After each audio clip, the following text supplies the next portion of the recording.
Yes, I think you can start. We'll Okay. join in sometime. Okay, fine. So I'm starting right now. First of all, greeting तो already हमने कर ली है with the present members, but still I'll start formally. नमस्कार, good morning you all. सभी गणमान्य अतिथियों, मैं नेहा शुक्ला हूँ और आप सभी का हार्दिक अभिनंदन करती हूँ। एसोचैम चंडीगढ़ यूटी एडमिनिस्ट्रेशन के सहयोग से Chandigarh industrial excellence awards and expo का आयोजन कर रहा है। इस आयोजन का शुभारंभ आज हम सबकी मौजूदगी में इस इनॉग्रल सेशन के जरिए हो रहा है। जैसा कि हम सब जानते हैं कि चंडीगढ़ में भी कोरोना की पाबंदियां सख्त कर दी गई हैं, लिहाजा हम वर्चुअल प्लेटफॉर्म के जरिए आज यहाँ एक साथ मौजूद हैं। इंडस्ट्रियल अवार्ड्स के बारे में बताने से पहले मैं स्वागत कर रही हूँ इनॉग्रल वर्चुअल सेशन के मुख्य अतिथि माननीय केंद्रीय राज्य मंत्री श्री प्रताप चंद्र सारंगी जी का, जो थोड़ी ही देर में हमें ज्वाइन कर लेंगे। उन्होंने खास वक्त हमारे लिए निकाला है और हमारे बीच जल्द ही उपस्थित होंगे।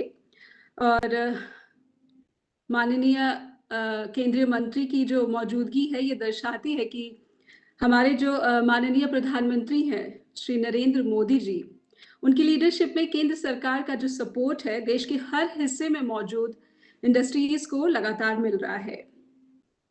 मैं स्वागत करती हूँ मिस्टर कुलवीन सेहरा जी का, जो कि ASSOCHAM northern regional committee on MSME के चेयरमैन और जीएनए एक्सेल्स लिमिटेड के एग्जीक्यूटिव डायरेक्टर हैं। मैं स्वागत करती हूँ माननीय director industries UT administration Chandigarh mister Jagjit Singh ji का, और मैं स्वागत करती हूँ secretary industries and labour and employment UT administration Chandigarh mister Yashpal Garg ji का भी।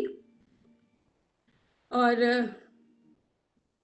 चंडीकृत अवार्ड्स एक ऐसा सम्मान है जो चंडीगढ़ बेस्ड इंडस्ट्रीज के होनहार उद्योगपतियों को देश की अर्थव्यवस्था में उनके अमूल्य योगदान के लिए पहचान दिलाता है। ये अवार्ड स्किल्ड इंडस्ट्रियलिस्ट को अंतर्राष्ट्रीय लेवल पर आगे बढ़ने के लिए प्रोत्साहित भी करता है। हमारा मकसद रहा है कि न सिर्फ उद्योगपतियों को उनके मैन्युफैक्चरिंग स्टैंडर्ड्स और बेस्ट क्वालिटी प्रोडक्ट्स के लिए प्रोत्साहित किया जाए, बल्कि उन्हें इंटरनेशनल स्टैंडर्ड्स की मैन्युफैक्चरिंग के लिए भी लगातार मनोबल मिलता रहे। हमारा मानना है कि चंडीगढ़ में मौजूद इंडस्ट्रीज में वो पोटेंशियल है जो हमें नॉर्थ इंडिया के एक इंडस्ट्रियल हब के रूप में आगे लेकर जा सकता है। पूरी दुनिया क्योंकि कोरोना की जो चुनौतियां हैं उसका सामना कर रही है, हमारा देश भी कोरोना से मजबूती से लड़ रहा है। ऐसी स्थिति में माननीय प्रधानमंत्री नरेंद्र मोदी ने आत्मनिर्भर भारत का एक नारा दिया है, जिसमें एमएसएमई सेक्टर एक महत्वपूर्ण भूमिका निभा रहा है। एक बात आप सबको याद होगी कि जब लॉकडाउन था तो सब कुछ ही बंद था और तब छोटे और मध्यम उद्योगों ने ही आम जनता की जरूरतों का पूरा ख्याल रखा था और ये साबित भी कर दिया था कि अगर बात उनकी कैपेबिलिटीज की है तो वो किसी भी कंपनी से, किसी भी मल्टीनेशनल कंपनी से कम नहीं है अगर बात कैपेबिलिटीज की है। अब मैं ज़्यादा वक्त नहीं लेती हूँ और मिस्टर कुलवीन सेहरा जी, जो कि चेयरमैन है ASSOCHAM northern regional committee on MSME के, उनको आमंत्रित करती हूँ और उनको कहती हूँ कि वो अपनी ओपनिंग रिमार्क्स दें। Thank you, Neha ji, and good morning to everyone. And on this outset, greetings to our chief guest, Honorable Minister of State for MSME, Sarangi ji, Government of India, office bearers, all industry champions, to making this convenient to attend this initiative. And special thanks to the Chandigarh administration and Department of Industries for making this happen. The micro, small and medium enterprises sector forms the backbone of the Indian economy and has contributed immensely in the growth and development of our country. The MSME sector contributes around 29% to India's GDP, accounts for almost 50% of Indian exports and close to 45% of the manufacturing output of the country. So there is a major contribution in all aspects. So the measures announced as part of Atmanirbhar Bharat package aim to help MSMEs survive the impact of the unfolding pandemic by infusing liquidity and lay the foundation of a more robust MSME sector for a long term. The schemes related to credit, infrastructure building, skill development and design are designed to encourage MSME. Government e-marketplace launched by Government of India has also encouraged the MSMEs. So I would appreciate the steps taken by the administration to ease the restrictions imposed due to land availability and industrial policy released in 2015, which led to the improvement in industry in Chandigarh. However, would request the administration to revise the policy in wake of the industrial development being witnessed. Besides that, I have some key points.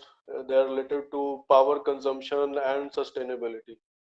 So we would like to request the government to increase the upper limit of solar plants from 1 megawatt to 50% of the connected load of the industrial unit, because then less dependency should be there on the coal powered grids, which really impact the environment. And as this technology is available easily and at a better price these days, so we should definitely promote the solar power in our state. And second, and the last point is promotion and implementation of the industry 4.0. Till our industry gets strong in this area, globally available technology can be subsidized by the government so that the quality and productivity can be increased in the MSME sector with the existing setups and resources. So this is all from my side. And once again, thank you all for joining this event, and welcome Sarangi ji. Most Thank you. Welcome हमारे मुख्य अतिथि honourable union minister Pratap Chand सारंगी जी। उन्होंने अपना कीमती वक्त निकाला और हमारे इस वर्चुअल प्लेटफॉर्म पर आए, और इससे ये साबित होता है कि जो केंद्रीय सरकार है उसका कितना सपोर्ट इंडस्ट्रीज को मिल रहा है। और अब मैं आग्रह करूंगी कि माननीय मिनिस्टर प्रताप चंद सारंगी जी अपने शब्द हम सबके साथ साझा करें।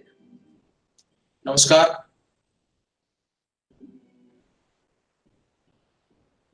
Mr. Kulin Sira, Chairman, Nardam Regional Committee on MSME and Executive Director, GNA, has said. Mr. Jagjit Singh, Director Industries, UT Administration, Chandigarh. Mr. Yaspal Garg, Secretary Industry and Labor and Employment, UT Administration, Chandigarh. And all others who are present on this virtual platform. I congratulate you all. I offer you all my heartfelt thanks for your kind invitation to me to share my ideas in this August platform, in this August assembly, which is organized by the Department of Industries, UT Chandigarh, and in collaboration with ASSOCHAM, which will be a milestone. This ChandiKrit Industrial Excellence Award, which is organized from 26th to 30 March online, and this will be a milestone in the economic growth of our country. It's a very wonderful program to secure a prestigious space in the history of economic revival of our country.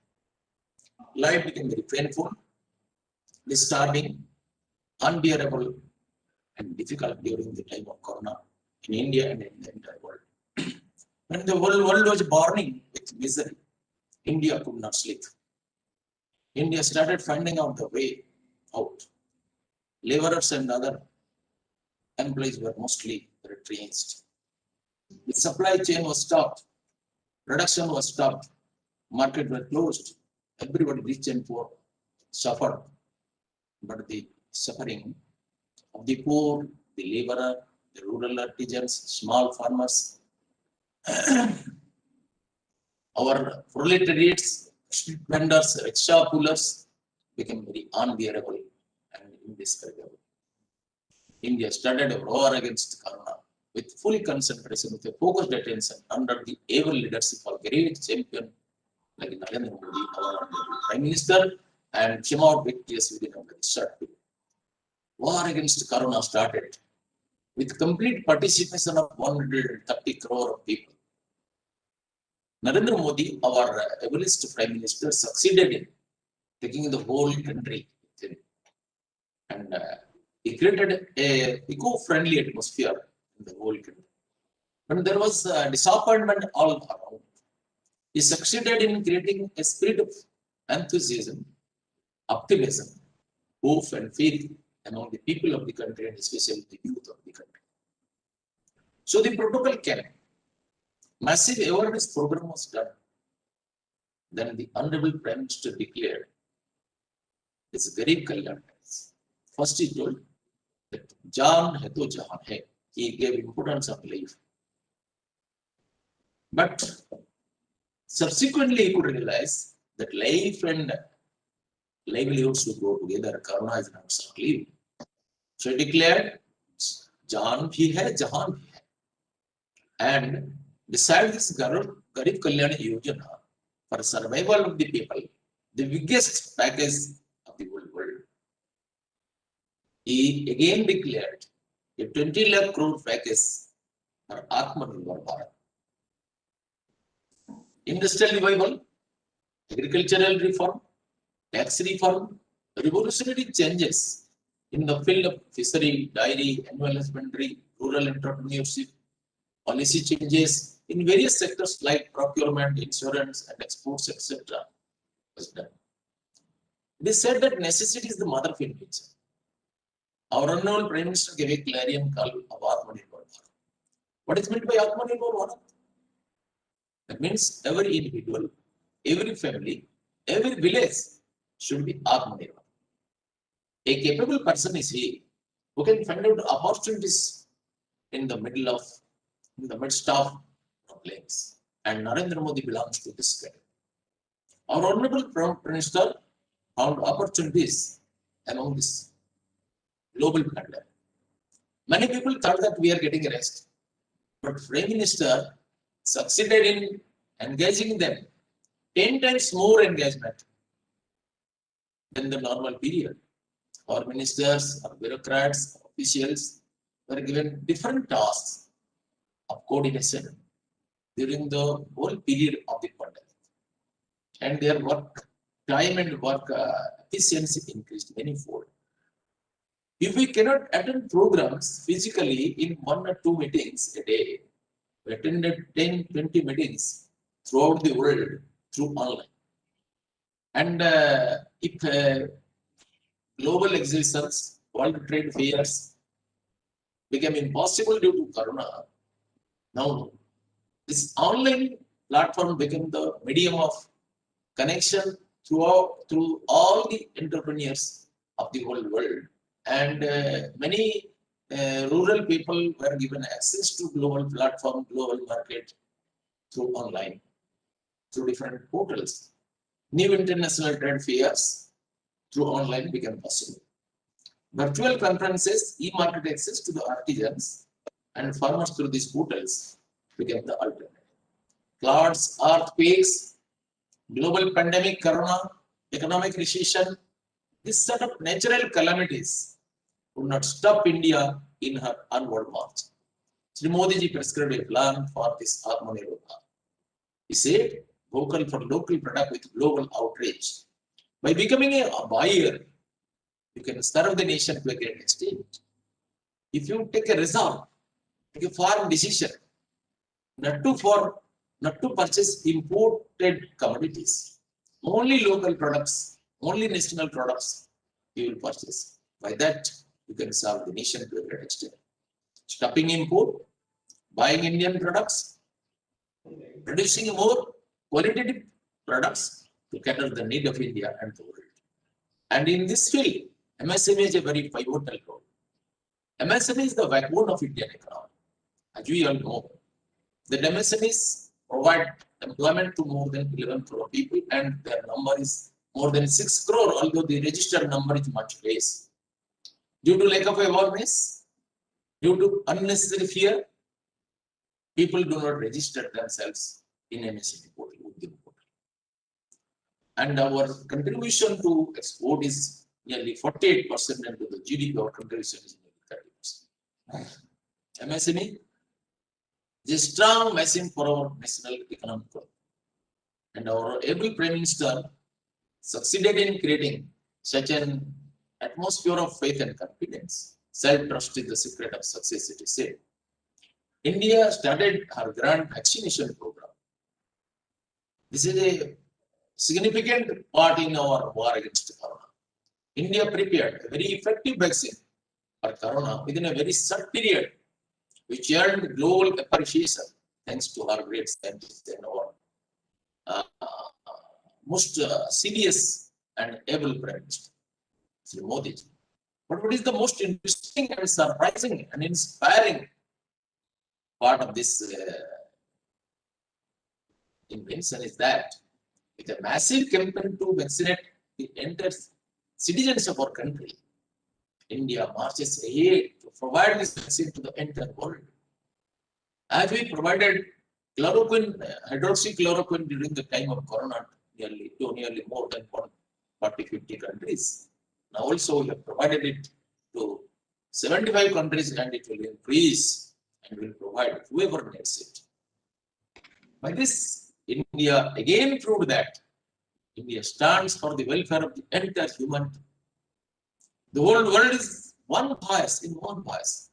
Praise is Narendra Modi and Mother India.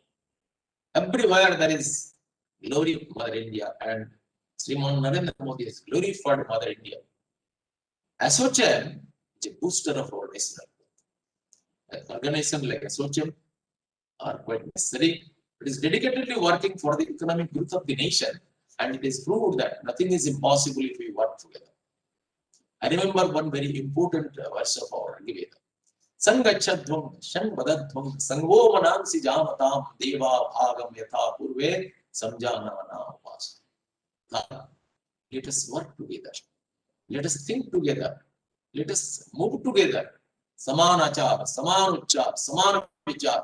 Because by this common intention, common practice, and common will, our gods have achieved greatness in the past, and we will also achieve greatness at present.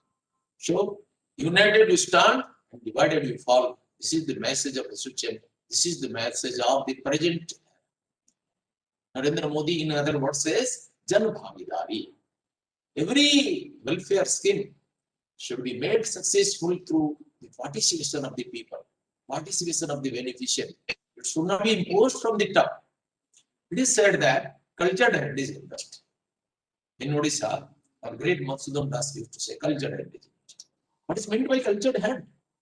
If you crush a piece of stone, it will give you 500 rupees worth chips. But if you carve an image of Ganesh, Buddha, Kali, Jesus, Durga, then this will become 50,000 rupees worth the image. This is value addition. This is industry. Mango is sold at 5 rupees a kg in our rural areas during the time of production. But pickle, mango pickle becomes 250 rupees. Tomato is sold at 2-3 rupees in rural areas per kg. But tomato sauce is 300 rupees. Potato is sold at 5 rupees a kg, 6 rupees a kg now in Calcutta, in Bengal. But potato chips is 500 rupees, more than 500 rupees a kg. This is value addition, this is industry. We can go for our agro industries, our food processing units, herbal product processing units, waste management, charkha, solar charkha, Panchagavya industries, and bamboo industries, honey mission. By these, we can boost our rural economy And Gandhiji used to say, so long as the 7 lakh villages are improved, a comprehensive national growth is not possible. Swami Vivekananda also used to say, India lives in cottages. Let new India come out from the peasant's cottage, from the mart of the critic seller, from the cobbler's hut. So when new India will come out, you enlighten the people. When you focus your attention on rural development, then only it will come. Mass awareness is necessary. Massive training is necessary. And otherwise, our education is useless. Swami Vivekananda used to say, so long as millions live in hunger and poverty, I hold every man a traitor who, having been educated at their expense, is the least heed to them. Many developmental programs, many welfare schemes are not reaching the poor because the middleman, the brokers, the idiots are looting them. Our Honorable Prime Minister Narendra Modi has done a marvelous thing, direct benefit transfer scheme, so that the middleman could not flow. So all should be provided with work, job, and entrepreneurship should be spread all over the country. MSME is great in this respect. Its expansion is throughout the country, rural and urban. So micromanagement in this field is quite necessary. Gandhiji used to say, not mass production, but production by masses should be the solution to our economic problems. Because only huge production can solve our economic crisis. Because unless the purchasing capacity of the people increases, huge production cannot solve the purpose. Our Honorable Prime Minister's call of Atmanirbhar Bharat is quite significant here.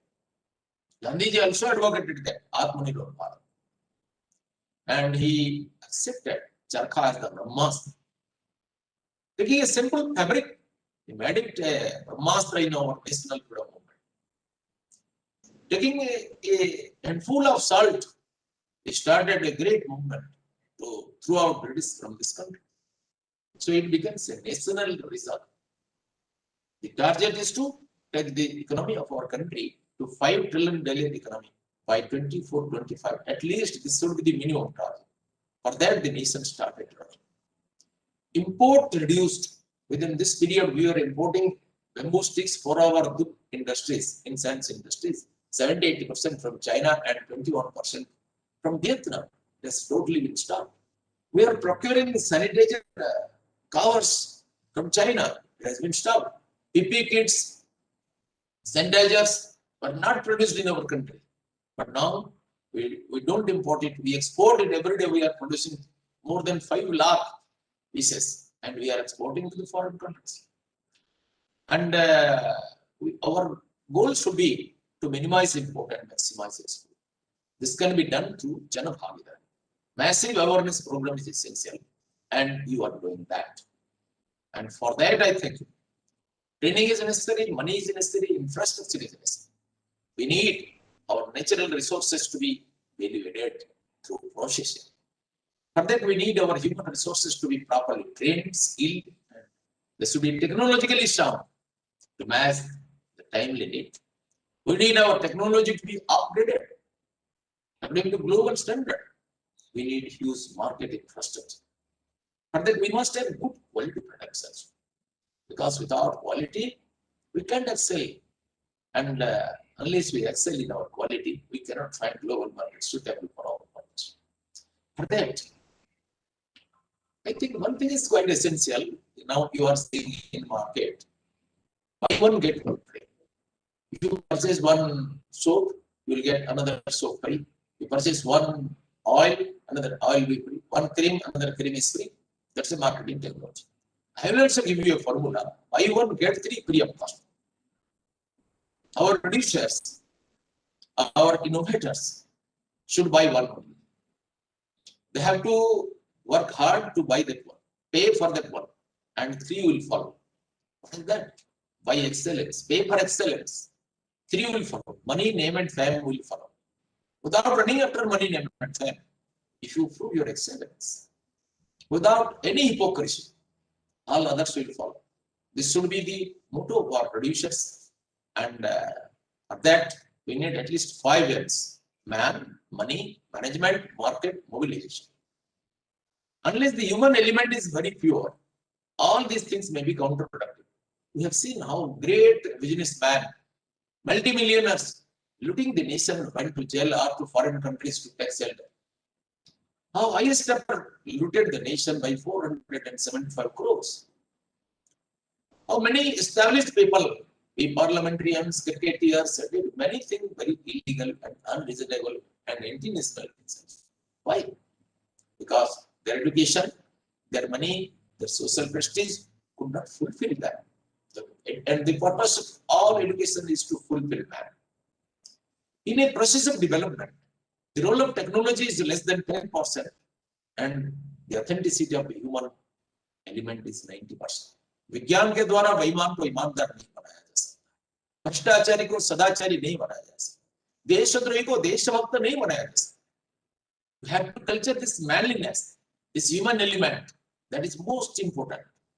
And this award ceremony is a recognition, is an inspiration to our young entrepreneurs, innovators, businessmen. It's time to bring this dream of new India into reality. So I again congratulate you. Let us dream and work for a vibrant India and be prepared for any eventuality.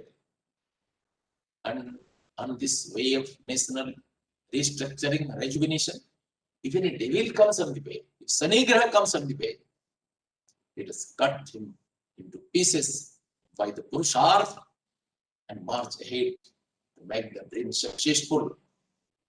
To make the dream successful of bringing Mother India to her pristine glory and make her seated in the great and glorious throne of as Vishwamata, Vishwaguru. For that we cannot take rest, and India will be a superpower, not only economically, not only militarily, but also spiritually. And you are all marching ahead for that. I congratulate you all, and I pray to the Lord that His blessings to be shared you all, so that the program will be a great success with this second program.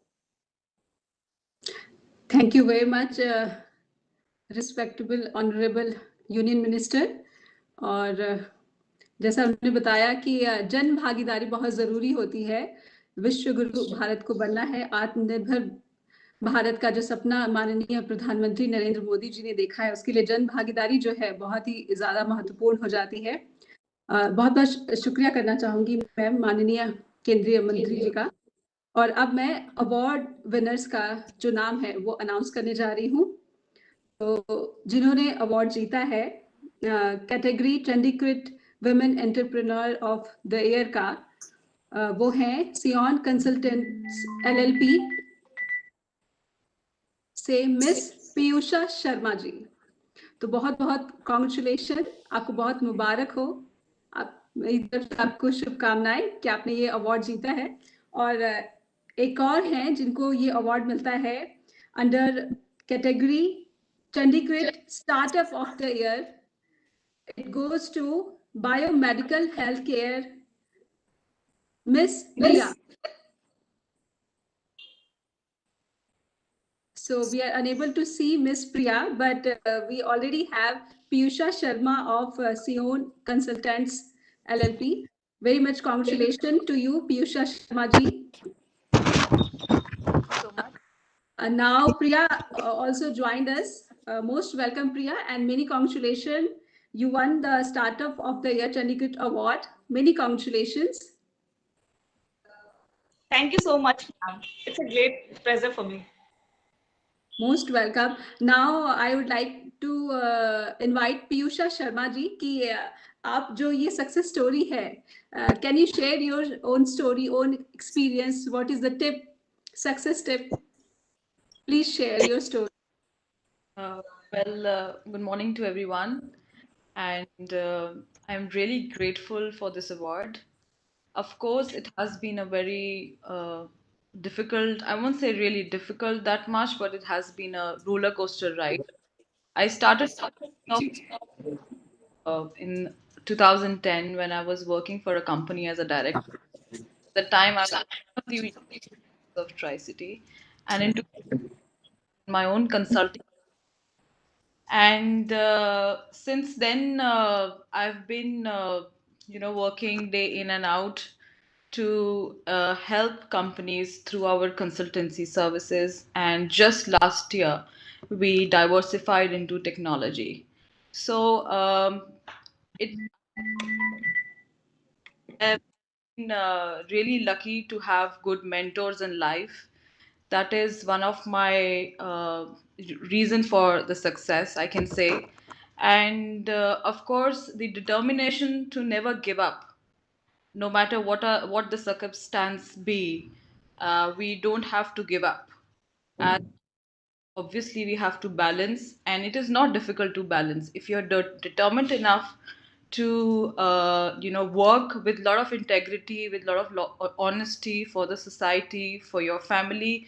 Then it is never difficult. You will automatically be supported by your family. You will automatically be blessed with good mentors who under whose guidance you can definitely flourish in life.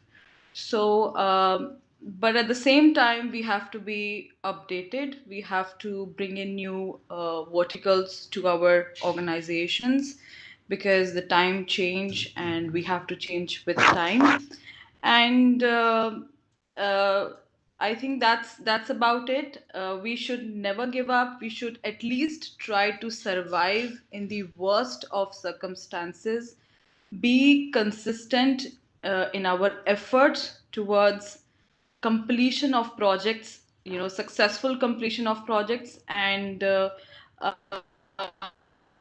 it is always possible to balance your family and your career. It is never difficult. All you have to do is work honestly, with integrity, with a lot of vigor, and everybody, entire universe will be supporting us in our ambitions and in our ventures. So that's about it. Thank you, Piyusha. आपकी जो success story है really quite inspiring, and many congratulations to you again. And now I would like to invite Miss Priya. आपको भी बहुत बहुत मुबारकें, और आपको startup of the year का अवार्ड मिला है. आप अपनी सक्सेस स्टोरी, जो टिप है सक्सेस का, वो क्या है, वो हमारे साथ प्लीज शेयर करें. Namaste. Good morning to all the dignitaries present here. We are honored and feel blessed to receive this prestigious award. We assure you we'll keep doing good work in the field of medical devices for the betterment of our country as well as the individual prosperities. When we started, we had a great pressure to break the monopoly for the foreign brands with Indian products. But because Indian government always support, Modi ji always support local, make in India, and we serve with the brand of Endo-Eurocare. We face threats from the leaving this industry from competitors, but we managed to find the space in industry medical devices with our own brand Endo-Eurocare. Once again, we thank you from the bottom of our heart. This award means a lot to us. Thank you so much. I feel I have no words to convert in a words. My feeling, I don't know. I am unable to convert my feeling in words. We are getting your emotions, Priya. So how happy you are achieving this Startup of the Year award of ChandiKrit Industrial Excellence Award. So many congratulations to you again. Now I would like to invite Mr. Jagjit Singh Ji, Director, Industries, UT Administration, Chandigarh. Sir, please say a few words. Good morning, everyone.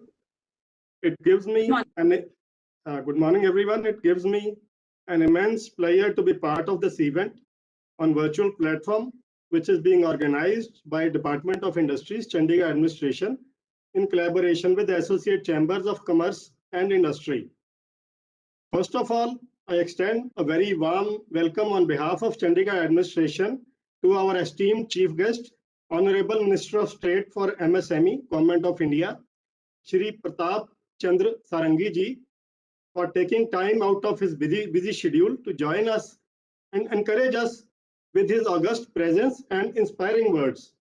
I also welcome Shri Yashpal Garg, Secretary Industries, Chandigarh Administration, and thank him for continuous guidance and support to make this event a grand success. I also take this opportunity to welcome and thank all the members of Team SOCHAM, distinguished guests, eminent speakers, industrialists, and other participants who have joined us to share their knowledge and experience in MSME sector. As we know that ChandiKrit is an industrial fair that is organized every year by Industries Department with an aim to provide a platform to hundreds of micro, medium, and small scale entrepreneurs for exhibiting and marketing their products. As this event could not be held last year due to Corona pandemic, we are holding this event in a virtual platform with an aim to give a distinct competitive advantage to all the participating MSME industries. The Industries Department looks after the all-round industrial and commercial development of the UT Chandigarh by providing direct assistance, regulation, and coordination of industry-related activities. It is heartening to inform the gathering that there are around 3,000 small-scale industrial units in existence in Chandigarh, and out of these units, 40% are engaged in ancillary activities for producing components for major tractor-related industry around Chandigarh. In addition, we have light engineering industry, which mainly produce industrial fasteners, electrical electronic items, machine tools, pharmaceuticals, plastic goods, sanitary fittings, steel, wooden furniture, and food products, etc., etc. A number of items manufactured here are finding a ready market abroad. The total estimated annual output of industries from Chandigarh is to the tune of around 650 crores. As we know that the growth of industry for the last few years has been limited in Chandigarh, as it is not an industry-led city because of limited space availability, which was envisaged at the time of original planning of the city. However, the Chandigarh administration is focusing on promotion of IT-related industries which require lesser space and are also non-polluting. So in order to keep the momentum of growth and holistic development, it is imperative that all industry sectors are empowered to meet challenges that can threaten their survival and growth. The Industries Department Chandigarh is committed to the vision of Atmanirbhar Bharat given by our Honorable Prime Minister by encouraging local talent to develop their own businesses and contribute to the development of the nation. Initiatives like Make in India, Vocal for Local, Startup India, Stand Up India are being wholeheartedly supported by Industries Department Chandigarh. Further, I am pleased to inform that export promotion strategy for Chandigarh is being prepared in consultation with Director General Foreign Trade. Startup policy and logistic policy with special emphasis on Chandigarh are also under process and will be unveiled shortly. Chandigarh, as we know, has a true potential to play a key role in building growth momentum of the entire North India by being a hub of innovation, new businesses, and becoming the research and development center for industries in the region. Now, when the entire world is looking towards young and energetic India, industrial excellence awards and expos like ChandiKrit can pave the way to make an international hub for industrial sector. I am sure that ChandiKrit Industrial Excellence Awards will chart a new path for holistic growth and sustainable development of industries in Chandigarh. I further hope that we shall make this event into an annual feature where industrialists from every sector will join hands to celebrate achievements of each other and showcase our strengths. So, with these words, I once again welcome and thank our Honorable Minister Sir and all the distinguished guests for joining us to celebrate this event. And I also congratulate all the prize and award winners. Thank you very much. Jai Hind. Thank you very much Jagjit Singh ji. आपने बताया कि किस तरह से जो industries है उनका क्या कंट्रीब्यूशन है नॉर्थ इंडिया की ग्रोथ में, और जन भागीदारी, जैसा कि हमारे माननीय केंद्रीय राज्य मंत्री ने कहा कि बहुत ज़रूरी है आत्मनिर्भर भारत के सपने को साकार करने के लिए। और अब मैं चाहती हूँ कि माननीय secretary industries and labour and employment UT administration Chandigarh mister Yashpal Garg ji आए और कृपया कुछ बातें हमसे शेयर करें। Good morning. Good morning. I welcome all the participants this program. Very good initiative by the ASSOCHAM in association with the Education Chandigarh. जैसा कि मैं देख रहा हूँ, there are only 9 participants who are live connected on this. So I'm not clear how the others are being connected, maybe being telecasted live or not. But I will like to know later about this. I will request Jagjit Singh ji to please see how this program is being benefited to more persons. And I congratulate Piyusha Sharma ji for getting the award in the consultant category, and Priya ji for being startup of the year award, and role models for the other industrialists and in the field of consultant and startups in the Chandigarh. Definitely, this type of program brings all the stakeholders at one place, whether it is government or industry or other service providers, organizations like ASSOCHAM, everyone. I would like to inform that there is a scheme, affordable rental housing scheme, which has been launched by the Honorable Prime Minister under Atmanirbhar Bharat. And in Chandigarh, we have identified around 2,000 houses which are to be given on rent to the migrant workers. So around 500 houses are yet to be allotted. And if some industrial units, and I request ASSOCHAM to take a lead, if some of the industrialists want accommodation for their workers, they may come forward and take the houses on rent. These are being provided, that 2-room flat is being provided on a monthly rent of rupees 3,000 only. It is a big housing complex in Maloya, Chandigarh. And so if some of the industrial units wants some residential facility for their workers, houses can be provided on monthly rent basis so that they can accommodate their workers in these houses. I am Chief Executive Officer of the Chandigarh Housing Board also.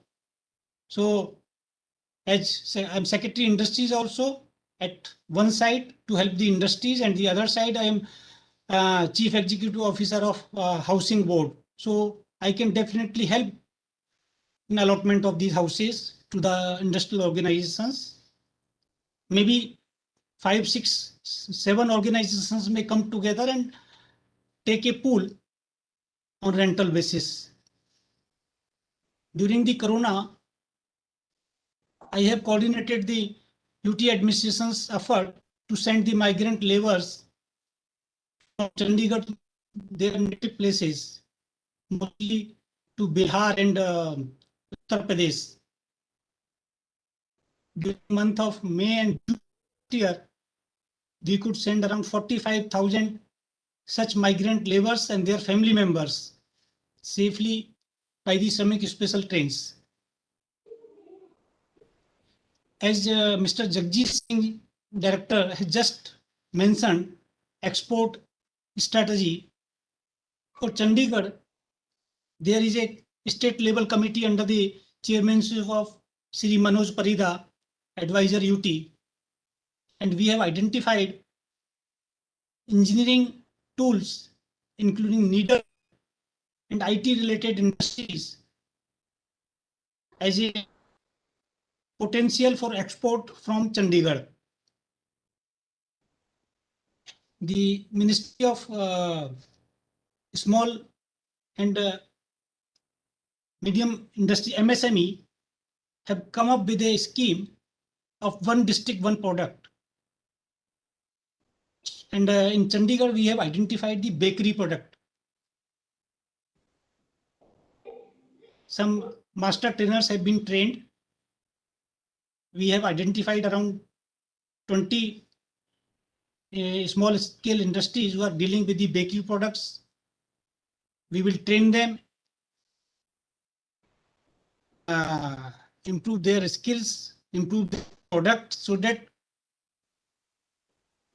they have not only the preparation is improved, they have better skills to sell their products within the India or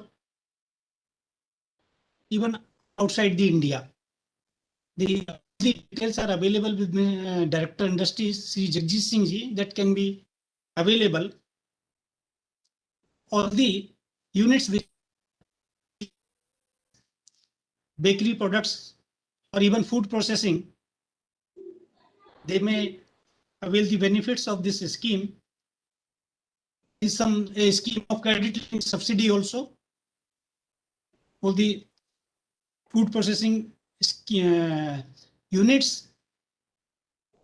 I will request Director Industries to share the details of these unique schemes of the ministry with especially with the bodies like SOCHM, FICCI, PSD chambers, so that it can be widely circulated within their members and the industry.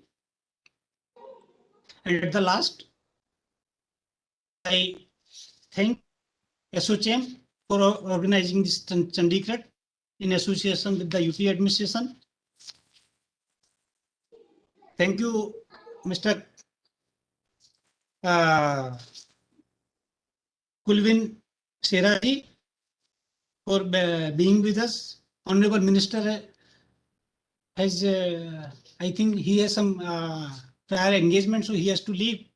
But we will definitely try to come on the expectations of the Honorable Minister in the central government. Thank you very much. Jai Hind. Thank you, sir. Thank you very much. Thank you very much. Get to know कि one district, one products ministry सामने आई है और चंडीगढ़ में bakery products को promotion मिलेगी इस scheme के according. और मैं इनवाइट करना चाहती हूँ फिर से कुलवीन सेहरा जी को कि वो अपने कंक्लूडिंग रिमार्क्स यहाँ पर दें। So I would like to thank everyone for participating in this great event, and this is a great start for this year, and very encouraging for the young entrepreneurs who are very energetic and work day and night. And this is a good example for the next generation. Every year we are getting new graduates out from college, and this is quite aspiring to see when someone wins awards, depending on how hard they work and how dedicated they work.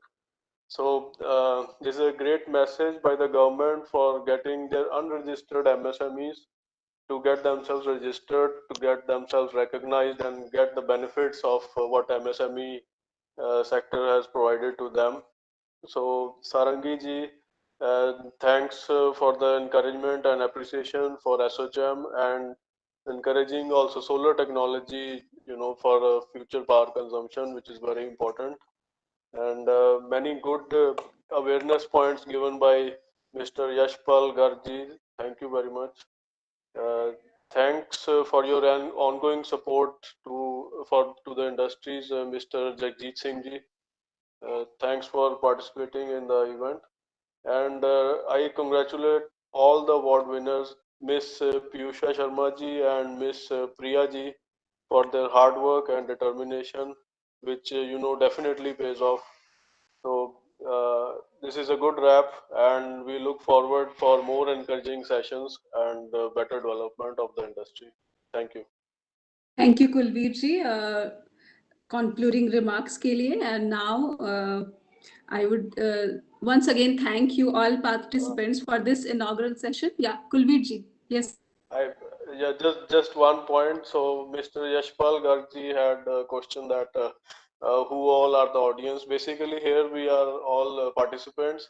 So this is getting live streamed on YouTube, Facebook, and Vimeo at the moment. So wonderful to get it know कि we are being live telecast on different social platforms as well. Very much thank you once again Kulveer Sehra ji and Mr. Yashpal Garg ji, Jagjit Singh ji and Piyusha Sharma ji, Priya ji. Thank you again for this inaugural session. I hope everybody is happy with the session, how it turned out. So thank you once again. Our next session would be on trends in MSME, lending analysis on lending vis-a-vis available options and intervention as well. So Mr. Jyoti Prakash Gadia, who is in Agent India Managing Director, he would be taking it from me onwards. So I would like to invite him, Mr. Jyoti Prakash Gadia, who is a quite front leader of MSME sector.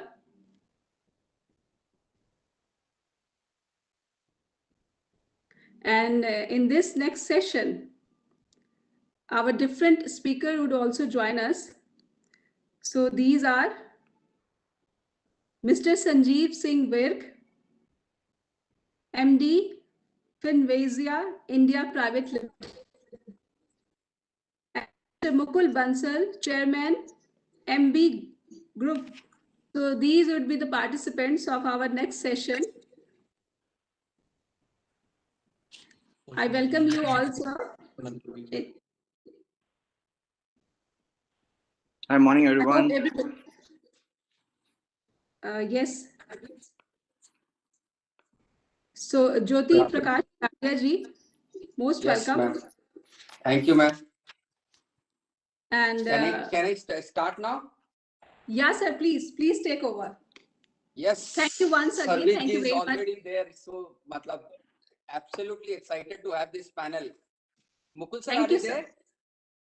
Yeah, I'm here. We are not. Yes, now we are able to see you. Yes, Mr. Pragnesh ji. Pragnesh ji from SBFC Finance Private Limited. Are you there, sir? I could not find him. Mukul sir, you are alone enough, sir. No, I'm not alone enough. It's you again on the platform. Surely a one-man army for him. No. Sahi baat, sir. So just to start, I want to welcome all the participants who are there, and I can assure you, sir, with the panel that we have, it is going to be an exciting 1 year ahead of us. We would hear something exciting, we would learn something new, and we would try and understand that what we can do more to take it forward from there. Session on the trends in MSME lending, analysis on lending vis-a-vis available options and intervention. I don't think that there can be a better speaker profile who have got hands-on experience by working at the ground level, and that's what the experience that is going to count for each one of us here. Just for the honor here, a warm welcome to all of you at ChandiKrit Industrial Excellence Awards and Expo by ASSOCHAM in partnership with the administration here. ASSOCHAM, being one of the oldest FX body of the country, is committed to contribute in nation building and working closely with the Union Territory Administration and holistic growth of Chandigarh region. ASSOCHAM was the first chamber which has worked for the reopening of economy post-lockdown. It remained active during the lockdown and worked as a bridge between the government and the industry members.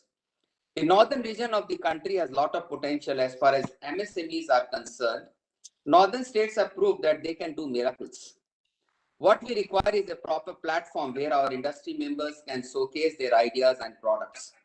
MSMEs are the only hope of the country which can fulfill the dream of the Honorable Prime Minister to make an Indian economy to an USD 5 trillion economy.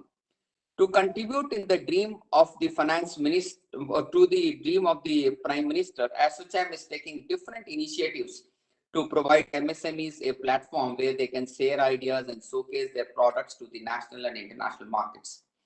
The ChandiKrit Industrial Excellence Awards will encourage the MSMEs to come forward and give them recognition in the international market. Definitely, all these MSMEs, they also require some sort of appreciation in terms of this crisis here. Now, why these MSME are such an important lot for any of the countries? Let me just deliberate one or two things. Given this such technological advancement coming in, so much of innovation coming in, so what is happening if you see in this current context that the agility is becoming much more important.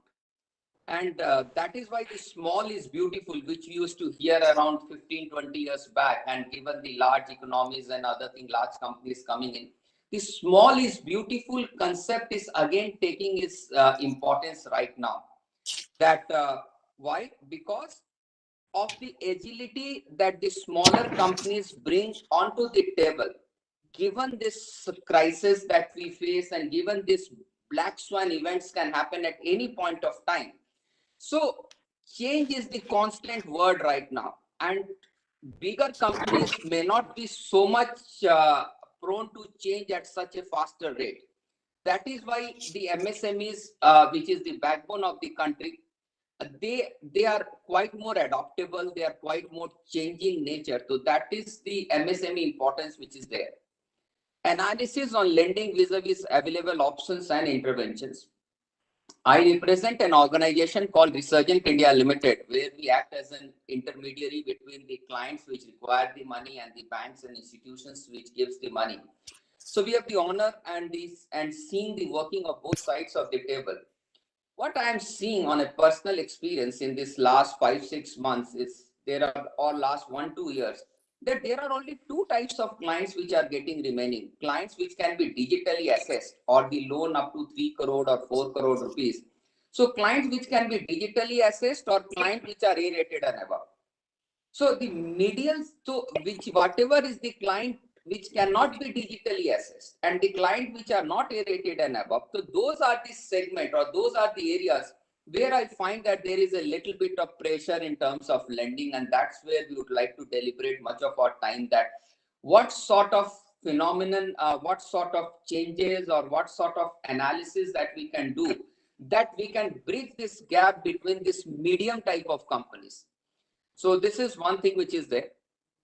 Another, just to give my point of view that about this entire banking industry, working in this banking industry for this last 20 years.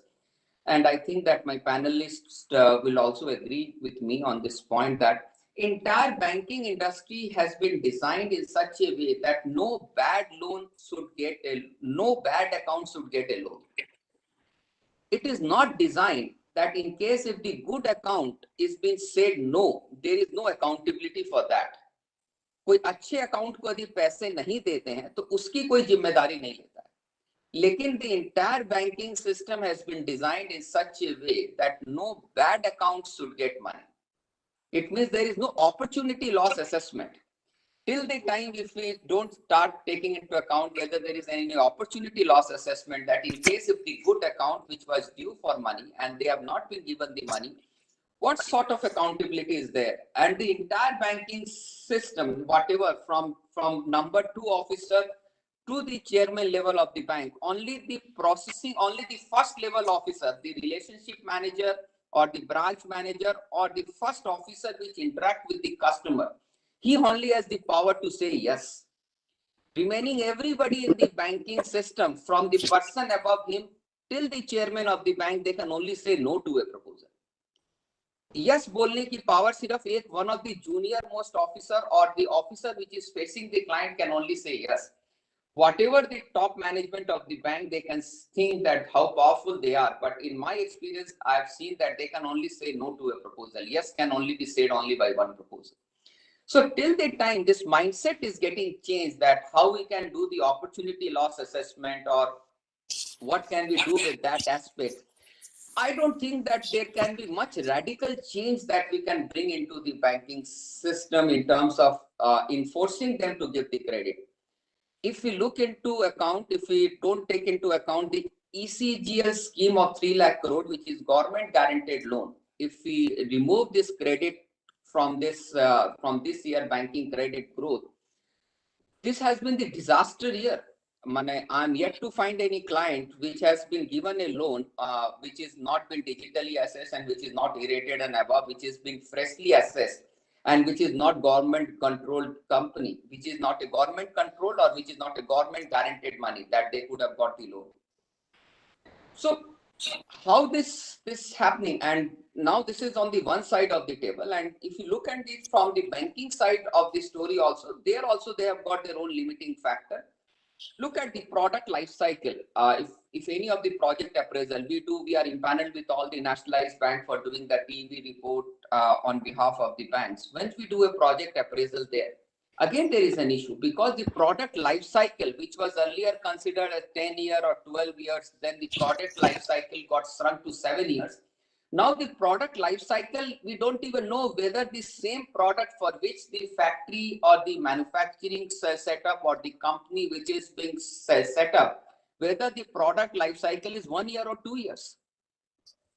Look at the commodity prices, that how it is getting fluctuating. In this last 6 months, 8 out of top 10 commodity prices has fluctuated by 60%. And with the profitability margin of 4 to 5%, how do you think any banker can do the appraisal process itself? So it is not that the bankers are also not, the issues are not at that side of the table, and there is issues on the both side of the table, and we need to find some sort of a solution that both sides should come and agree to some sort of a solution so that this breach can be capped. The trust deficit between the borrower and the bank, to some extent now with this so much of digitization, with so much of digitization happening, I think that trust deficit answer we could have answered to some extent, but whether so much of adaptability to the digitization beyond the smaller loans or beyond the micro loans that has happened, whether that has actually taken on the ground or whether there is some catching up to do. So with all this background coming into it, I would like to invite my first panelist and very, very dearest friend, Mr. Sarvijit Singh Vik Savir. And Sarvijit, given your experience, you can just little bit introduce about yourself, about your activity to the larger audience at large, and then have your initial remark. I would like to have both the speakers or all the speakers here to have their initial remarks, and thereafter we can go back to our panel discussion. Welcome, Sarvijit. Sure. The stage is yours, brother. Thank you very much, Jyoti. And indeed, what I always feel is that if you have a good moderator, you can skip most of your points, since you tend to cover the major elements.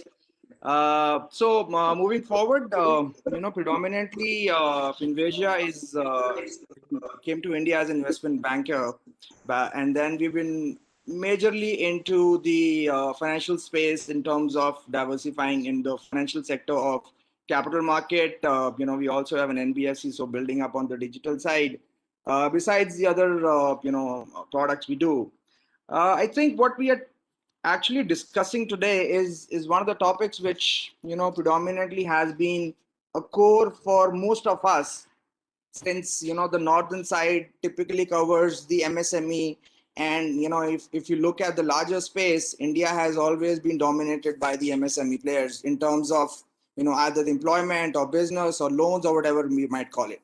And typically in my terminology, I always see MSMEs more of as a more responsible penny stocks, because those are the ones who predominantly take a while to grow, but then once they get there, surely they always tend to give more returns. And I think a part of it boils down to because corporate loans are more riskier, even from a bank's perspective, and MSMEs are the one who have always been the front runner and been very calculated when it comes to risk.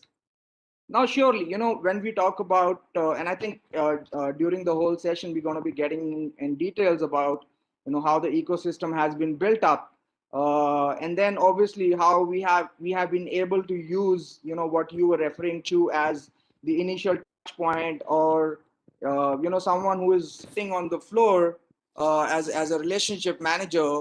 That whole decision making has really transformed into the digital side of it. So back in days, you're right, it used to be like a task to go to a bank and probably get a loan.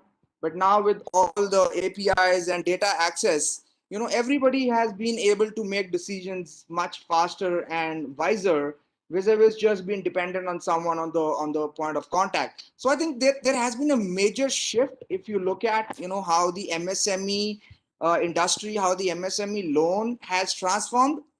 But I think we should surely give credit, and I think I would like to talk about that in the details shortly, that how the middleware, how the data, how that intelligent decision making has really kicked in with all the information being more accessible now. And importantly, how MSMEs have also started looking at their balance sheets more effectively, looking at their projections, and surely they have started planning in a more efficient way. And a part of it is more of, I call it as a responsible lending, which is on the both sides, as you said, as a banker and as an MSME.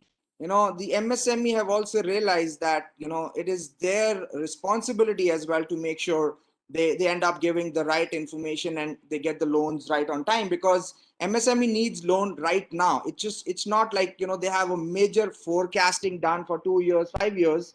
Sometimes you're just like, hey, I just got a project, I just got a new order, I need to solve my issue right now. And I think that's what most of the MSME digital lending is moving to, and I call that as a buy now, pay flexible, which means I need to have access to money right now, and I should have the flexibility to pay it whenever I have resources, and I should be able to get back, which means building your credibility. So I think a lot is being moved on into this whole digital space. We can call it as a digital India, we can call it as a fintech space, different names, different journals. But what has really boiled down to is that, hey, what does the industry need now? How can we find solutions to those problems, so that if we have learned something from the historically old traditional banking system, and if we are able to understand how the global markets, how the big players outside of India are able to, predominantly, because we have always seen there is a product life cycle, as you said. It happens in a so typically India has been following certain life cycles of industries from the global market. We have seen airlines, we have seen all other product industries. So MSME is no different, and I think there is a huge learning in terms of how we need to utilize and use the existing data, which I think we have been working on. The government has been working on the income tax APIs, the GST APIs. You rightly talked about, government sponsored, 59 minutes loan. All of that is purely dependent on how effectively we are able to use data. So bankers need that data, and MSMEs have started working to create that data for themselves. So I think we will talk about it in a few minutes again once we get in details.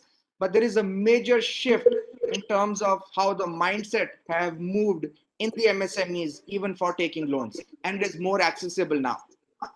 So, Savjit, absolutely. We have to do a detailed deliberation on all the data analytics, on all the decision-making parameters which is getting changed, how the CMA data is getting changed to all the GST return with the bank statement combined. There is a whole lot of appraisal technique which is there under transformation. I will definitely have a detailed discussion, but before that, I think so the mentor, the godfather of all of us has to come and speak and he has to guide the entire show for us. Mukul sir, I think so. Whenever there is anything, we all rely on you. We all come back to you. So same thing now again, Mukul sir. You are the lender of last resort for us. Welcome, Mukul sir, to this show. ज्योति जी, आपका बहुत बहुत धन्यवाद, और जितने भी listener हैं, will साहब, आपका भी बहुत बहुत धन्यवाद। मैं आप सबको ये निवेदन करना चाहूंगा, ज्योति प्रकाश जी मेरे छोटे भाई और बहुत प्यारे इंसान हैं, उन्होंने उस प्यार भरे में मेरा कुछ ज्यादा कर दिया। आप उसे प्लीज 50% डिस्काउंट जरूर कर लेना। नहीं सर, हकीकत में मेहनत कर रहे हैं, कोशिश कर रहे हैं। इतने सुंदर समय आने वाला जो समय है, हम इसको कैसे उपभोग कर सकते हैं। मैं हुआ, ज्योति हुआ, हम सब लोग एक कंसल्टेंट है। We can help industry to grow. Whatever the services we can render, we are always available day and night. I would love to touch little past, because with the analysis of the past only, we can make a graph for future also, where we have to go and how we can go. What had been the shortcomings in our life the industry has faced. I really salute the industry, and especially MSME. MSME approximately 11 crore 12 crore लोगों को jobs generate कर रहा है, which is a big the total working people, contributing to the exchequer in the form of GDP is not less than 40%. सारा कुछ होने के बावजूद we are talking about MSME, and I really intend, and I core of my heart, I salute all my industrial fellows who are running industry. It is not had been an easy task. कई बार एक अच्छा businessman करते करते थक जाता है, या last 2010 से अगर हम देखें, 10 साल में जो एक्सपीरियंस किया है हमने, एनपीए, बैंक्स ने भी अपने बहुत हाथ जलाए हैं। We people all are trustee to that fund. Yes, failure 100% towards promoter ही जाएगा.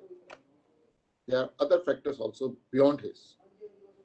Like I'm sitting in ChandiKrit, when I witnessed number of industries getting failed because only because कि हिमाचल जो 40 किलोमीटर दूर है, वहाँ इंसेंटिव्स है, और एक यूनिट सेम डेराबस्सी में या पंजाब में लगी हुई है, वो कैसे वायबल बन जाएगी? Price. There are circumstances, there are reasons, but again everybody had to pay a price. Overall, जितना भी हमारा एनपीए में लॉस हुआ है, मुझे लगता है कि देश हमारा काफी आगे प्रोग्रेस कर चुका है in the terms of real capital.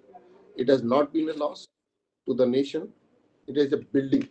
कोई asset create हुआ है, अगर इंफ्रास्ट्रक्चर में लॉसेस हुए हैं या कहीं भी हुए हैं, it is going to be contributory for the future, one or the other way. Government has been proactive in settling these NPAs by inviting insolvency and bankruptcy court लाए हैं, and there are number of methods. And to the best of my best knowledge and experience, whatever I have undergone, MSME को special प्रोत्साहन दिया गया।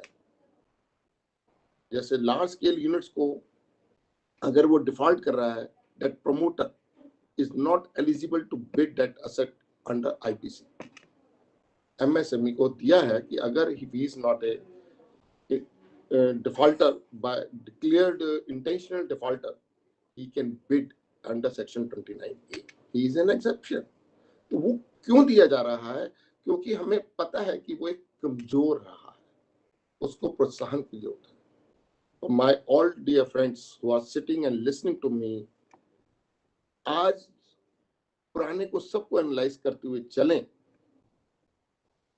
हमें भी अपने आप को इम्प्रूव करना बहुत जरूरी है. And the most important thing is we have to be 100% transparent, truthful to us and to the nation. And if we are true, nobody can stop your growth. Today or tomorrow, you will be a successful. Time is the only point where we have to fight for some time, but otherwise we will be a successful person. एक साल almost हो गया, few days more now. Covid से सुनते हुए दिसंबर, ultimately कहिए कि दिसंबर 19 से इस कोविड का नाम पहली बार हमने कानों में सुना था. चाइना से शुरू हुआ, वुहान से, और चलते चलते पूरा वर्ल्ड हिला हुआ है, और आज भी उसका दर्द हम सब महसूस कर रहे हैं. मेरे मित्रों, this is the golden time for the India. China is a dictatorship company. I don't want to name on the platform, but it's a golden opportunity for the India. Post-COVID now, which the period has already started now, post-COVID. थोड़े से last moment fight है, वो complete हो जाएगी. Vaccination चल रही है, and things will be controlled very well. Sir, the whole world is looking at India now. 140 crore लोग हम हैं, सबकी भूख है, सिर्फ ढकने के लिए छत चाहिए, पेट भरने के लिए भोजन चाहिए, पढ़ने के लिए एजुकेशन इंस्टीट्यूशन चाहिए, हेल्थ को मेंटेन करने के लिए हॉस्पिटल चाहिए, तन को ढकने के लिए कपड़े चाहिए.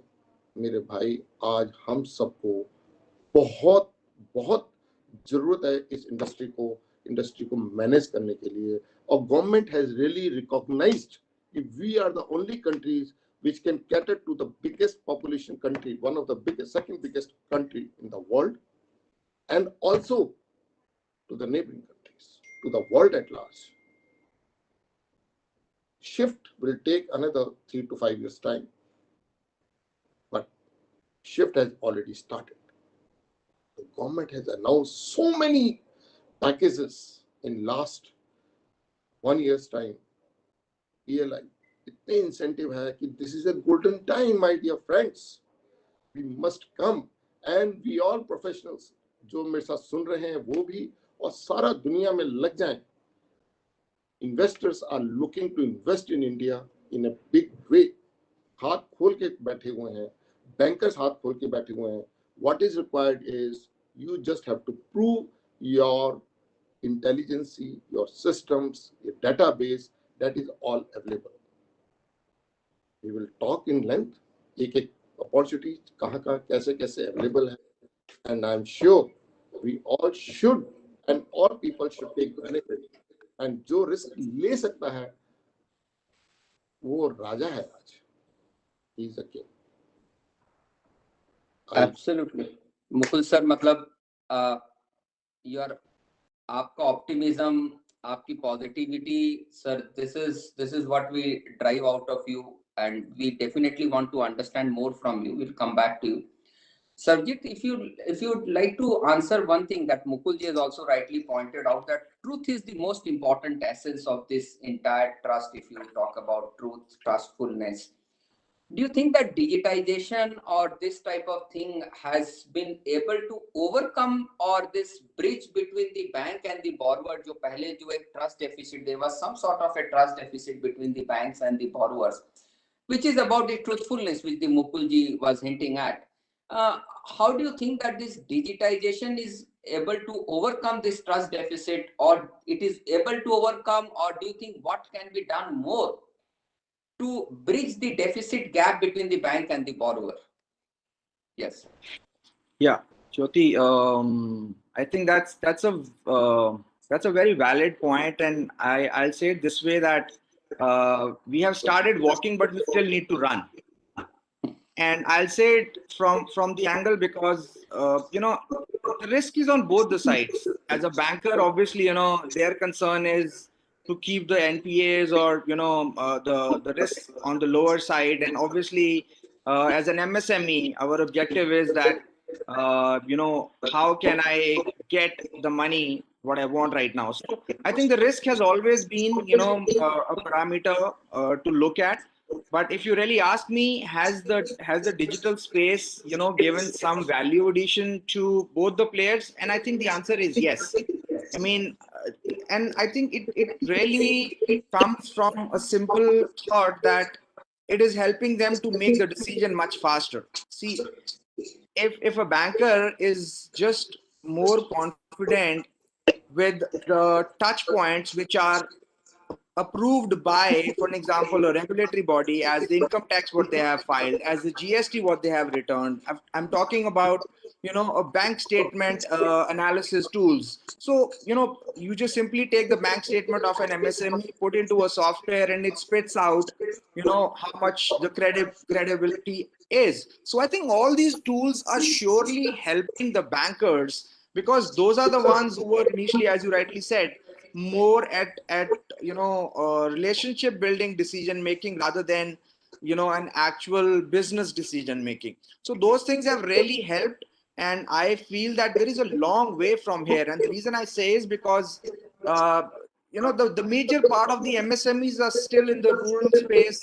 They are still not either keeping their books as refined, as proper as they need to start doing. So I think there is still a long way for especially the MSMEs, who really need to start understanding that sometimes you don't need that relationship manager anymore. All you do is just go to all these MSME digital lending platforms, just put in your data, and it just you don't even have to talk to anyone. So the decision making is done by the data, by no human anymore, which obviously has a pros and cons to it. If you'll ask me, sometimes you can sit across the table and you can explain your logic, and you get that emotional element to it.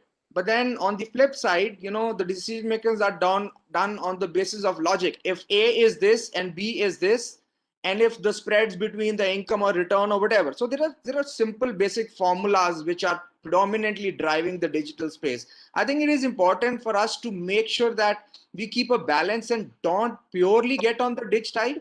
And then the MSMEs are more as a human as well, and obviously they run the businesses. So we need to keep that balance very clear, and at the same time create dependence on technology so that decision making happens fast.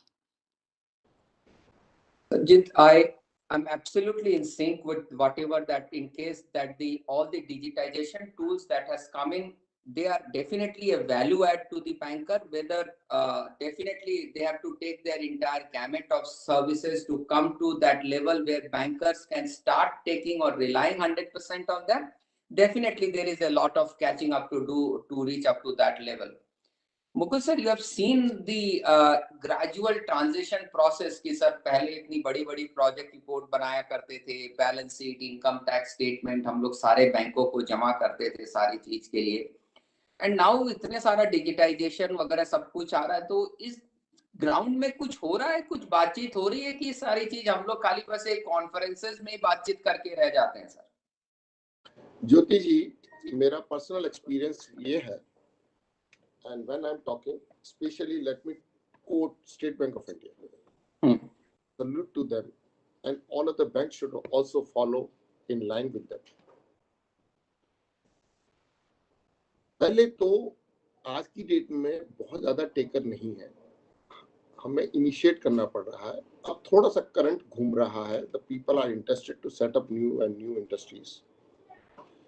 What they want is your permanent account number and your Aadhaar card, nothing else, and a brief page, 2-pager note चाहिए उनको कि what you intend to, what you had been doing, उनकी आपकी firms कौन कौन सी रही हैं, कहाँ डायरेक्टर्स हो या नहीं है.